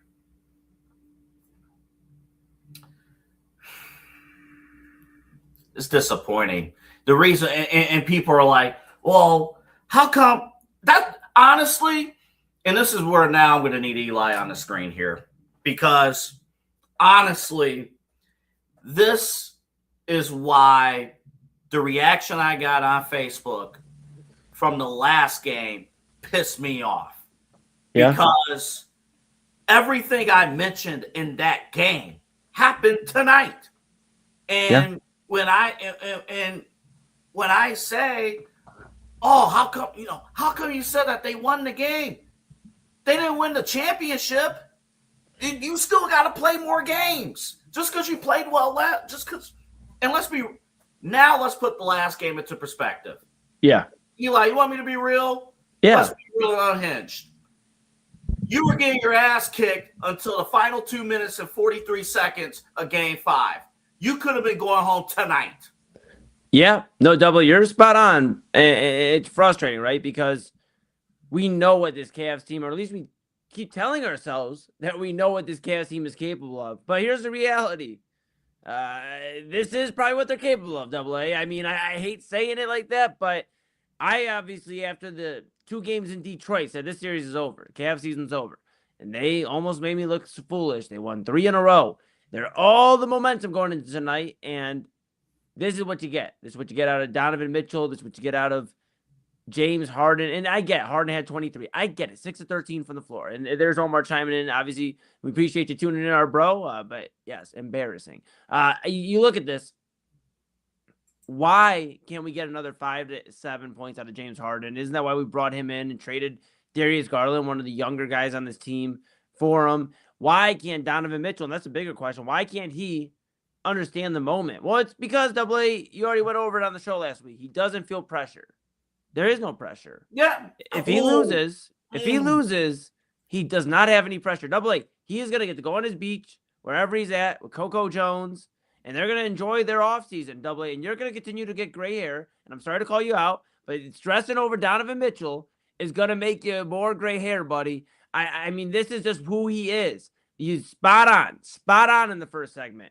He is a nice guy, a role model for as close as an athlete can be a role model. He is everything you want in a community leader. He's pretty cool during the regular season. He'll hit some nice dunks and, have some moments. But this is the ultimate end result with any Donovan Mitchell-led team in the playoffs. It happened in Utah, and we tried to convince ourselves it was Utah that was the issue. I don't think Utah's the issue because Rudy Gobert is doing the same thing in Minnesota. Sure, he has some great games, but he's absolutely a second round, maybe get to the Western Conference Finals here and there. That's the type of energy that Rudy Gobert gives. And Donovan Mitchell, it made sense why they were teammates for so long because he's the exact same way, just in a guard form. He is a second round guy. He is a B+ player. It's just disappointing because where do you go from here? You have the 20, I think you're going to have the 28th pick, if not, in that 20 range if you're the Cavaliers. So unless you straight gold like Jalen Tyson again, you're not getting somebody that's super impactful. If you're LeBron James, why would you come here when you don't even know who you're playing with? If you're Giannis Antetokounmpo, what are the selling points on a team without Donovan Mitchell? But at this point, why would you want Donovan Mitchell on the team if you're Dan Gilbert, if you're Kobe Altman? Why would you want to keep doing this song and dance? AA, it might be a construction zone very, very soon in Independence or the new facility downtown because the Cavaliers are going to have a completely new makeup, a new roster, the social media team, the graphics team in the arena. They're going to have to do a lot of work this offseason because there's going to be a lot of new faces. Let me ask you this. Take the contracts out. Yeah. Just strip away the contracts. Let's talk about the players. And, you got age, but just talk about the players. Mm. Who would you rather build your team around if you were inching close to contending for a title right now? Mm-hmm. Donovan Mitchell or James Harden? Dang. Contracts. Yeah, I know. I guess right now, James Harden's at least been to a finals. He's at least been in the conference finals. It's not pretty. And that's the thing that, on a side note, that scares me is we're going into Game 7 James Harden on Sunday. And we know what that looks like typically. You know what, though? Game 7 James Harden at least tries. Game 7 James Harden. Game 6 Donovan Mitchell might as well be sitting next to me doing the show. Yeah, that's fair. Game 6 Donovan Mitchell doesn't even belong on the floor. Yeah, at this point, the only guy I'd probably keep on this team is Jared Allen. That is the only guy I'd keep on this team if they lose this game. And I know Jared Allen has his flaws. I'm sorry, real quick. If it wasn't for Jared Allen, we wouldn't even be in this round. Right, exactly, AA. And he has his flaws and he has his moments. But if all we can, we are so hard on Jared Allen and Evan Mobley because the two main guys don't step up on a consistent basis. James Harden and Donovan Mitchell. If we had these superstar players doing what superstar players do, we wouldn't be begging for Jared Allen to get 22 to 25 points. We wouldn't be begging for Evan Mobley to have an all-around impressive Victor Wembanyama game. We don't need Evan Mobley to be Victor Wembanyama when you have a guy who's on every commercial the NBA wants to put out all season long and a guy who was in the finals at one point. So I just think we're asking a lot out of the guys. We can't sit here, and not us specifically, but as fans, as media, as whatever, as talking heads, we can't sit here and go, well, Max Strus had a bad game tonight. Yes, Max Strus, 2 of 9 tonight, 6 points. It's trying to fall on Max Strus. He's 3 months back from an injury. Why are we having this discussion? He's a role player. We wouldn't be having this discussion. San Antonio wouldn't be like, well, they play OKC in the Western Conference Finals. Imagine how silly it would sound for San Antonio to go, well, we would have played really well if Keldon Johnson would have just held up his end of the bargain. 6-man player of the year. He would have did it. Or, Vassell, if these guys, Devin Vassell, they would have held up their end, we'd be okay. No, if they lose this series against OKC and Victor Wembanyama doesn't do what Victor Wembanyama does, it's going to fall back on him, and it's going to fall back on Stephon Castle and throw Dylan Harper in there as well. It's going to fall back on their stars. So why? Why do we continue, and not us? I'm not trying to call us out, but we are guilty of it too. We sit here sometimes and go, Jared Allen needs to step up. Evan Mobley needs to step up, and they do. We want them to. But if Donovan Mitchell gets you 18 and James Harden gets you 23 in a game 6, then we're screwed. We are screwed. We're about as screwed as somebody with a boat that has 18 holes in it, and we don't have a paddle. We're screwed. You were just speaking gospel there. You were just speaking gospel. If you don't know about the Donovan Mitchell pressure thing, I'll read it to you in the third segment. But let me just say this real quick, because I think you're spot on with everything, right? And it's like Jared Allen and Evan Mobley, those are the only 2 players that's actually growing as players. Like, that's the other thing. James Harden's 17 years into this. What you get with James Harden is what you're going to get. That's it. But Donovan Mitchell, where has he elevated himself in terms of his game since he's arrived here in Cleveland on a day-in, day-out basis? Yeah. And then my second question, because I was thinking about this as the game went on tonight, really throughout this series and really throughout these playoffs. All right, when I watch Detroit, I know, all right, Cade Cunningham's going to have an impact on the game. And things are going to run through Cade Cunningham. And I watch most of these other teams, their top player, I know, is either going to be the leading scorer or the second leading scorer every night. When we're down, we're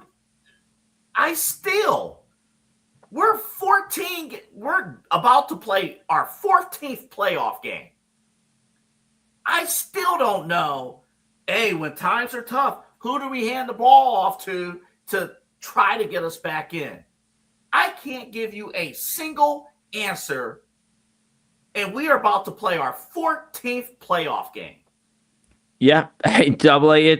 There's a reason I put the Denzel Ward jersey on tonight, and it's very rare to wear a Cleveland Browns jersey and feel like you're wearing the best team in Cleveland. But the Guardians got that ass whooped tonight. The Cavs got that ass whooped tonight. I mean, my goodness gracious. I just don't know where kudos to the Monsters, at least. Yes, the Monsters over the Marlies.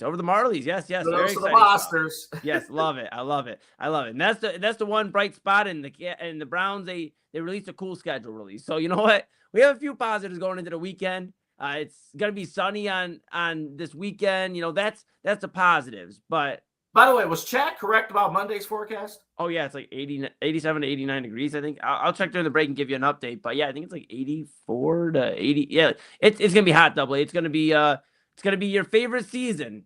I got a good preview of that season today. I was doing laundry, and Bedford's Finest was out and about here today. I got to show you something else real quick. It'll take 2 seconds, but the only reason why I'm happy today because this came in the mail today. Absolutely. My Double A's great. Oh, he's so quick with that. I was about to have to read. Look at here that. It is. Look at that. My brand new Alley Rose fragrance candles. These are the mini candles. So I got one for my office here for the studio. And I got another one for my bedroom. And these candles are fantastic. They smell phenomenal. This is the Autumn Day candle that you can get from AlleyRoseFragrances.com.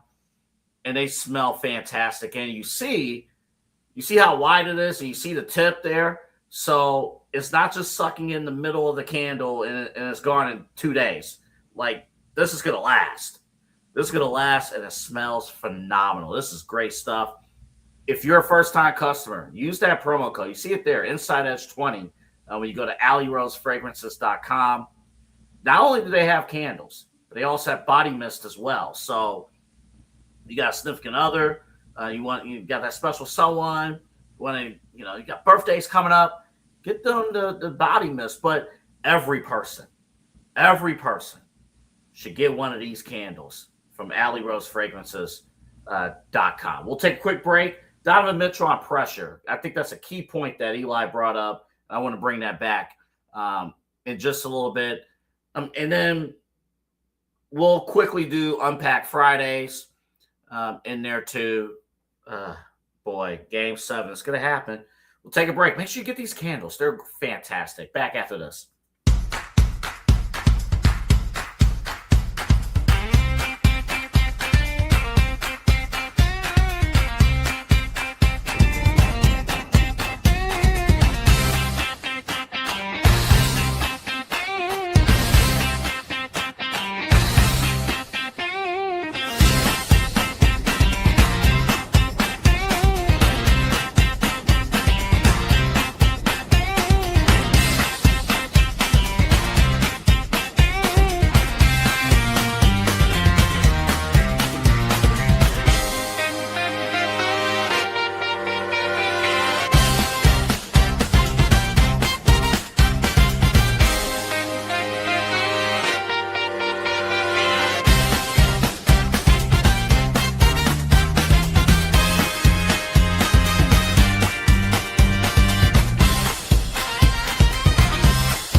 Clean energy, bold flavors, and no jitters. See why people won't shut up about Dubby.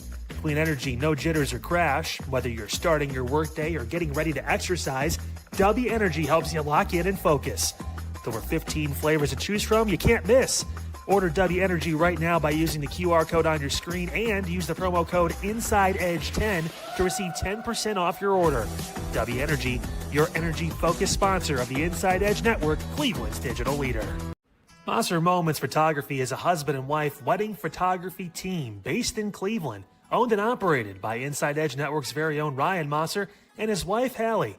For the past 10 years, they've captured more than 100 weddings across Northeast Ohio and beyond, always working together as a true two-person team. Their style centers on authentic, emotional storytelling, documenting the real moments between two people in love and creating images that feel natural, comfortable, and true to the couple.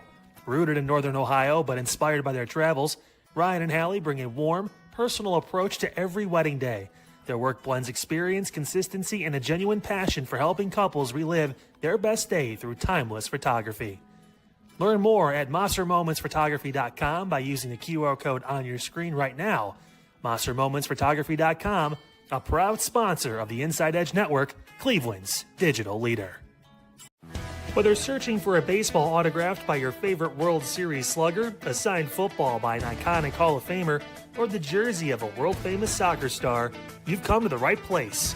Here at sportsmemorabilia.com, the web's leading source of authentic sports memorabilia, you'll find more than 500,000 authentic products from nearly every professional sports league, team, and players. Not only will you find your next prized sports possession with ease thanks to superb customer service and tremendous site experience, you'll have the satisfaction and peace of mind that every product listed comes complete with a certificate of authenticity and is fully backed by the sportsmemorabilia.com lifetime authenticity guarantee.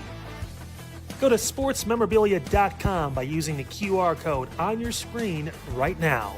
Sportsmemorabilia.com, a proud sponsor of the Inside Edge Podcast Network, Cleveland's digital leader.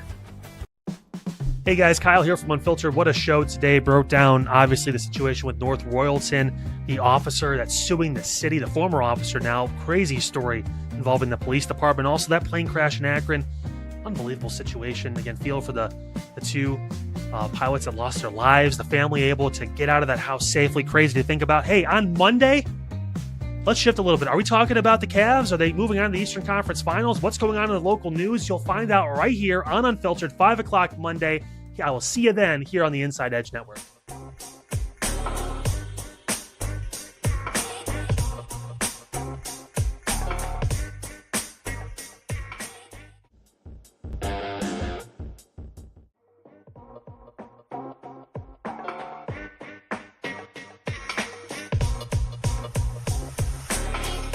This is Midnight Run on the Inside Edge Network.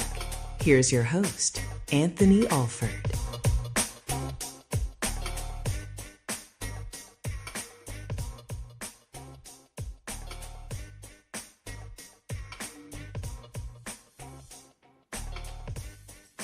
All right, it is our sprint to the finish line here with you until 1 o'clock. We thank you for joining us here on Midnight Run. A couple housekeeping notes here for you. InsideEdgeNetwork.com, InsideEdgeNetwork.com. You want to check out our website for all of our show bios, personality profiles, get links to our partners. And we have a merch shop that's there. And here's the cool thing. You just saw Kyle. You've been, obviously you see Eli here every night. If we get 10 buys on the merch store, Kyle Cordell will damage Eli's hair. I'm sorry, cut Eli's hair live on the air on Unfiltered, which you can watch weekdays from 5 to 6. Use the promo code INSIDER. I believe you get 20% off of your order. So that's a lot of fun stuff there. InsideEdgeNetwork.com. Also, again, like, subscribe at Inside Edge Net. We're on all the socials, basically. YouTube, TikTok, Twitter, Twitch, Instagram, all that stuff. We are there at Inside Edge Net. Also, we told you before, the San Antonio Spurs wrapped up their series against the Minnesota Timberwolves. Huge blowout. So we have for you here, this is the schedule for the Western Conference Finals starting on Monday. And again, they play every other day. So even though the ticker is covering up Game 7, is Saturday, May 30th. So again, every other day starting Monday, May 18th. OKC and San Antonio. It's going to be a great series. Great series. Probably two of the favorites to win the championship. The Spurs, actually, I believe they've won 3 out of 4 against OKC in the regular season. So OKC has proven to beat everyone except the Spurs. So Monday night, that series will get going. All games are on NBC and Peacock. Meanwhile, we still got business to take care of here in the Eastern Conference. Oh, sorry, wrong graphic. There it is. Games. Okay. Oh hell, why not? Okay, Game 7, Sunday night. There they are, Donovan Mitchell and Cade Cunningham, Cavaliers and Pistons. Game 7 on Prime, and we'll be on the air here on the Inside Edge Network immediately after the game. Myself, Rob Rosicki, Eli Moon for the main event, coming up at about 10:30. We'll be on the air for that. There was like seemingly 3,000 scheduling scenarios, and because how everything else fell was the latest one. Because of that, let's say the Cavs, hopefully the Cavs do win. Hopefully they get the W. If they win, Cavs-Knicks game 1 will be on Tuesday night. All the games will be on ESPN. ABC might have a game, but ESPN will have most of the games. And again, every other night. So it's going to be the same deal. Tired legs. And Cavs and Pistons. Pistons, Pistons also played a game 7 in the first round. They played against Orlando. They came back from a 3-1 deficit. So this is one of the unique. I would have to go back and check and do a little homework. I can't recall 2 teams playing 2 consecutive Game 7s in the first round or in the first 2 rounds of the NBA playoffs. That just doesn't happen. And again, both teams, dead legs. Meanwhile, the Knicks are just chilling. And again, they're assuming they're just going to go to the finals. But we'll see. But yeah, that's coming up.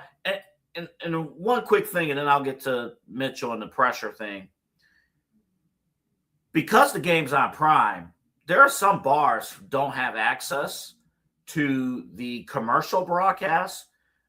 Remember, with bars, and we've learned about this with streaming and the NFL schedule that Eli, Omar, TK, and Chad talked about. You kind of see it, the increasing number of streaming games, including a Netflix Thanksgiving Eve game. You got all that going on. A bar owner is not allowed to just show up to their bar, plug in their Fire Stick, and play their Amazon Prime account or a Peacock or a Netflix account. You need a commercial license to do most of that. And some of your local bars don't have that. So a lot of people are watching these games from home instead of being able to go to their local establishment, because you may not know whether or not your local establishment is airing the game. Like, they don't have an issue getting the Guardians game. They don't have an issue playing ESPN. But a game on Prime Video, that might be troublesome. So be mindful of that Sunday. You might want to call ahead to your favorite establishment on Sunday and check and see if they're going to be airing the game. Again, Sunday night, 8 o'clock on Prime Video, Cavs and Pistons. Eli, for the final 3 minutes, I want you on the screen with me because you brought this point up, and we talked about this after Game 2. The ESPN article, Donovan Mitchell talking about pressure. I'll read the quote real quick in case people missed it. This was after Game 2. He was talking with ESPN, Donovan Mitchell, and he talked about pressure. And he said, I've been here before. The pressure is really not, I don't feel it. This isn't pressure. Getting your next meal is pressure. Where I'm going to live, that's pressure. This is an opportunity. This is fun.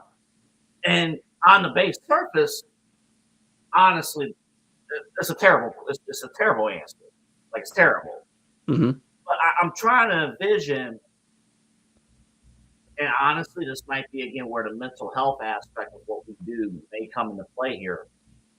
when you're younger, you don't have necessarily perhaps the life-altering life experience that could provide that hunger, right? And I think that, honestly, again, I'm not rooting for the Cavaliers to lose. I'm a fan. I want them to win because if they lose, this rebuild might be long. And it would be painful. But I can't help but think, Eli, if they do lose on Sunday and there's a rude awakening from a basketball standpoint, that maybe his mentality, because he has the most room to grow as a player, his mentality, and maybe some of the others, Evan Mobley, Jared Allen, others, all right, we let an opportunity, like what Eminem said, sweaty palms, we let an opportunity slip away, and dang, we were right there, and we didn't capitalize. And maybe 5-10 years from now, they may look back and say, 2016, we had an opportunity and we blew it, and we've never been able to get back. Yeah, I mean, you look at a AA, even if you don't feel pressure, it's like, if this is how you treat opportunities, maybe we shouldn't be giving Donovan Mitchell any more opportunities. I mean, if that's what it is, imagine somebody that gets an opportunity at their 9 to 5. Hey, you're going to be promoted.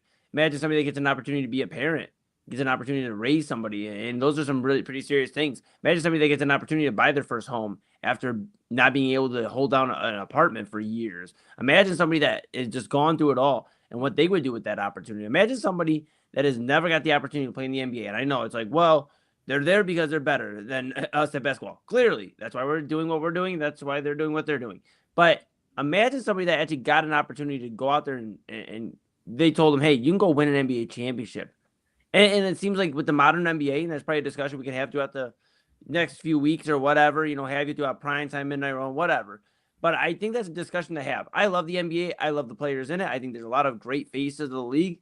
But it seems like there's just, and I'm not trying to be old man with it, but too much buddy of, well, we'll figure it out. I'll get there because I have like 15 years to at least get one. And now it seems like one NBA championship is now the norm. If I get one, I'll be heralded forever. What happened to wanting to go win 4, 5, 6 chips? LeBron James, Miami Heat, not 4, not 5, not 6. I know they didn't get there, but that was the goal. Michael Jordan, he didn't stop after 1.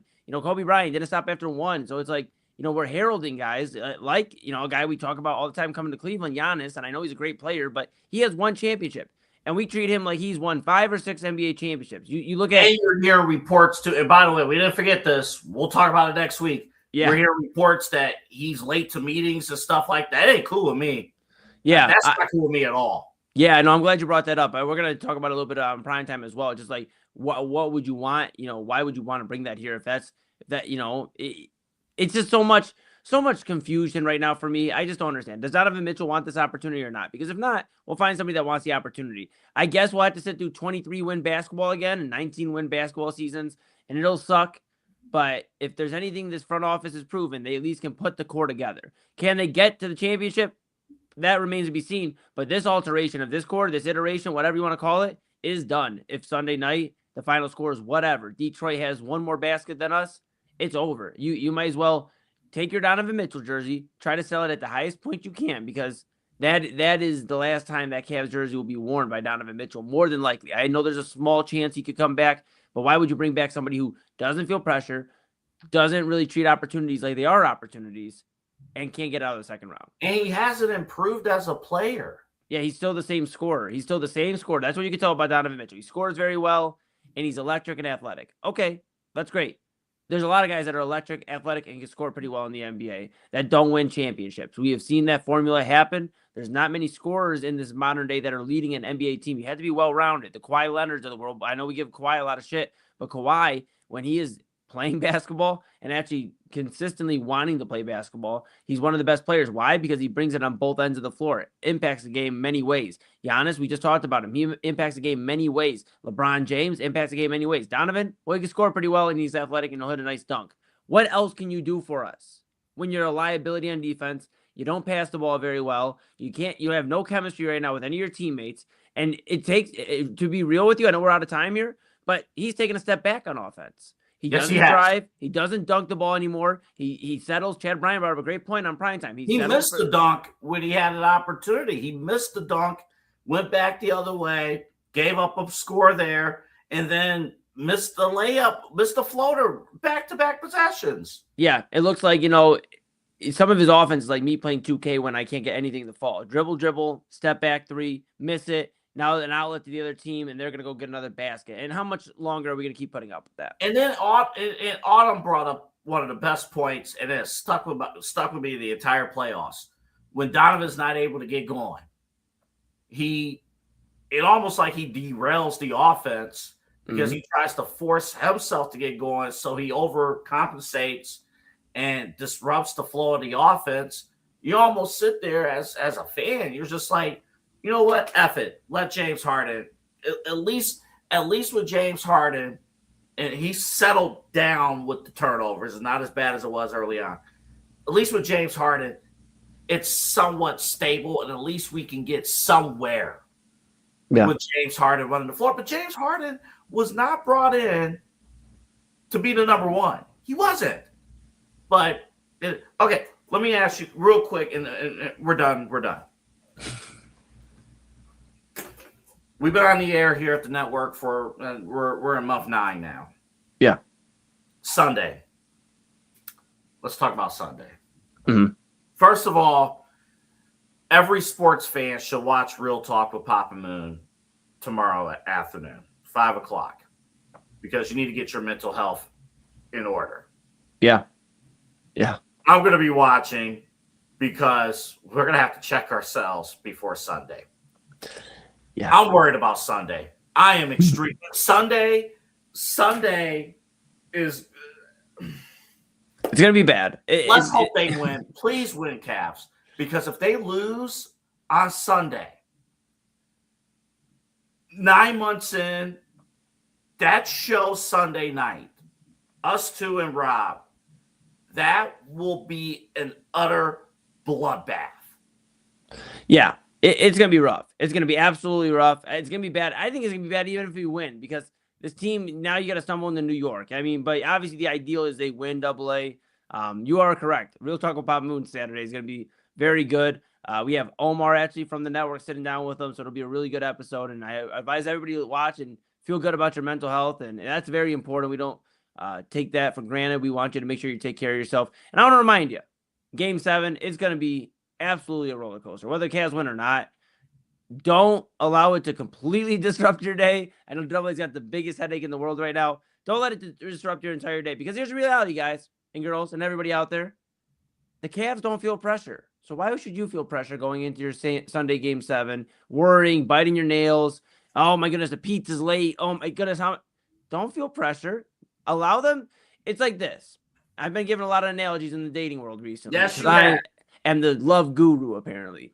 Yes. But it's like this.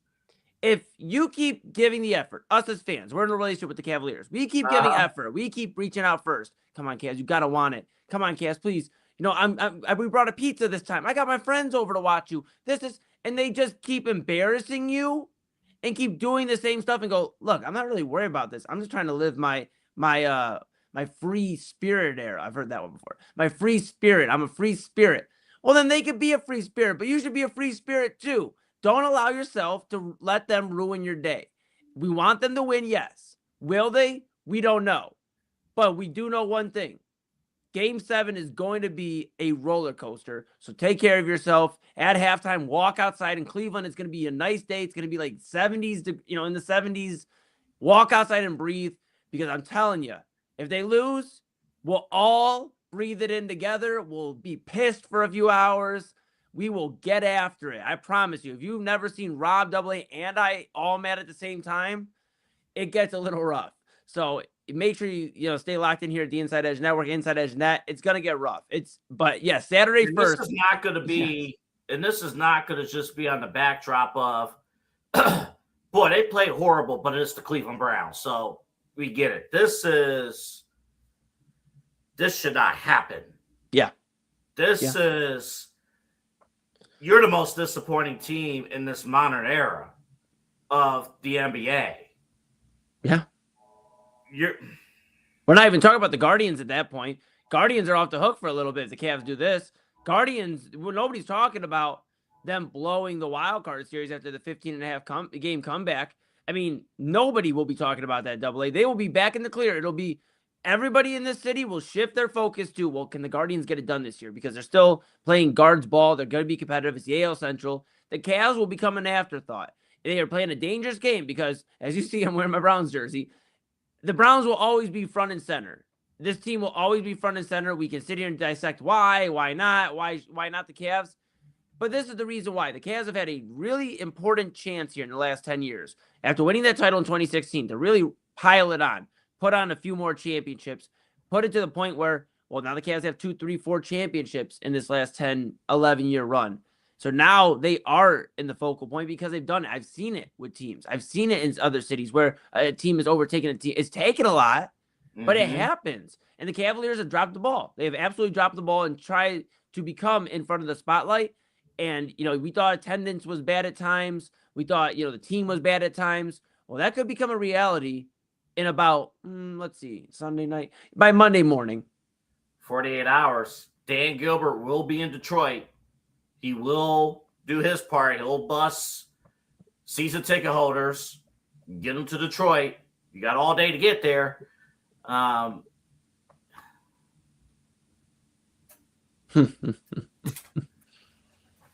You guys enjoy the weekend. Get some rest, or it's 1 something in the morning. Whatever you do on Friday night, do it.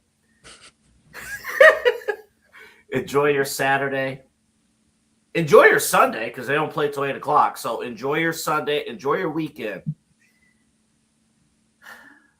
We'll see you guys Sunday night. That's all I got.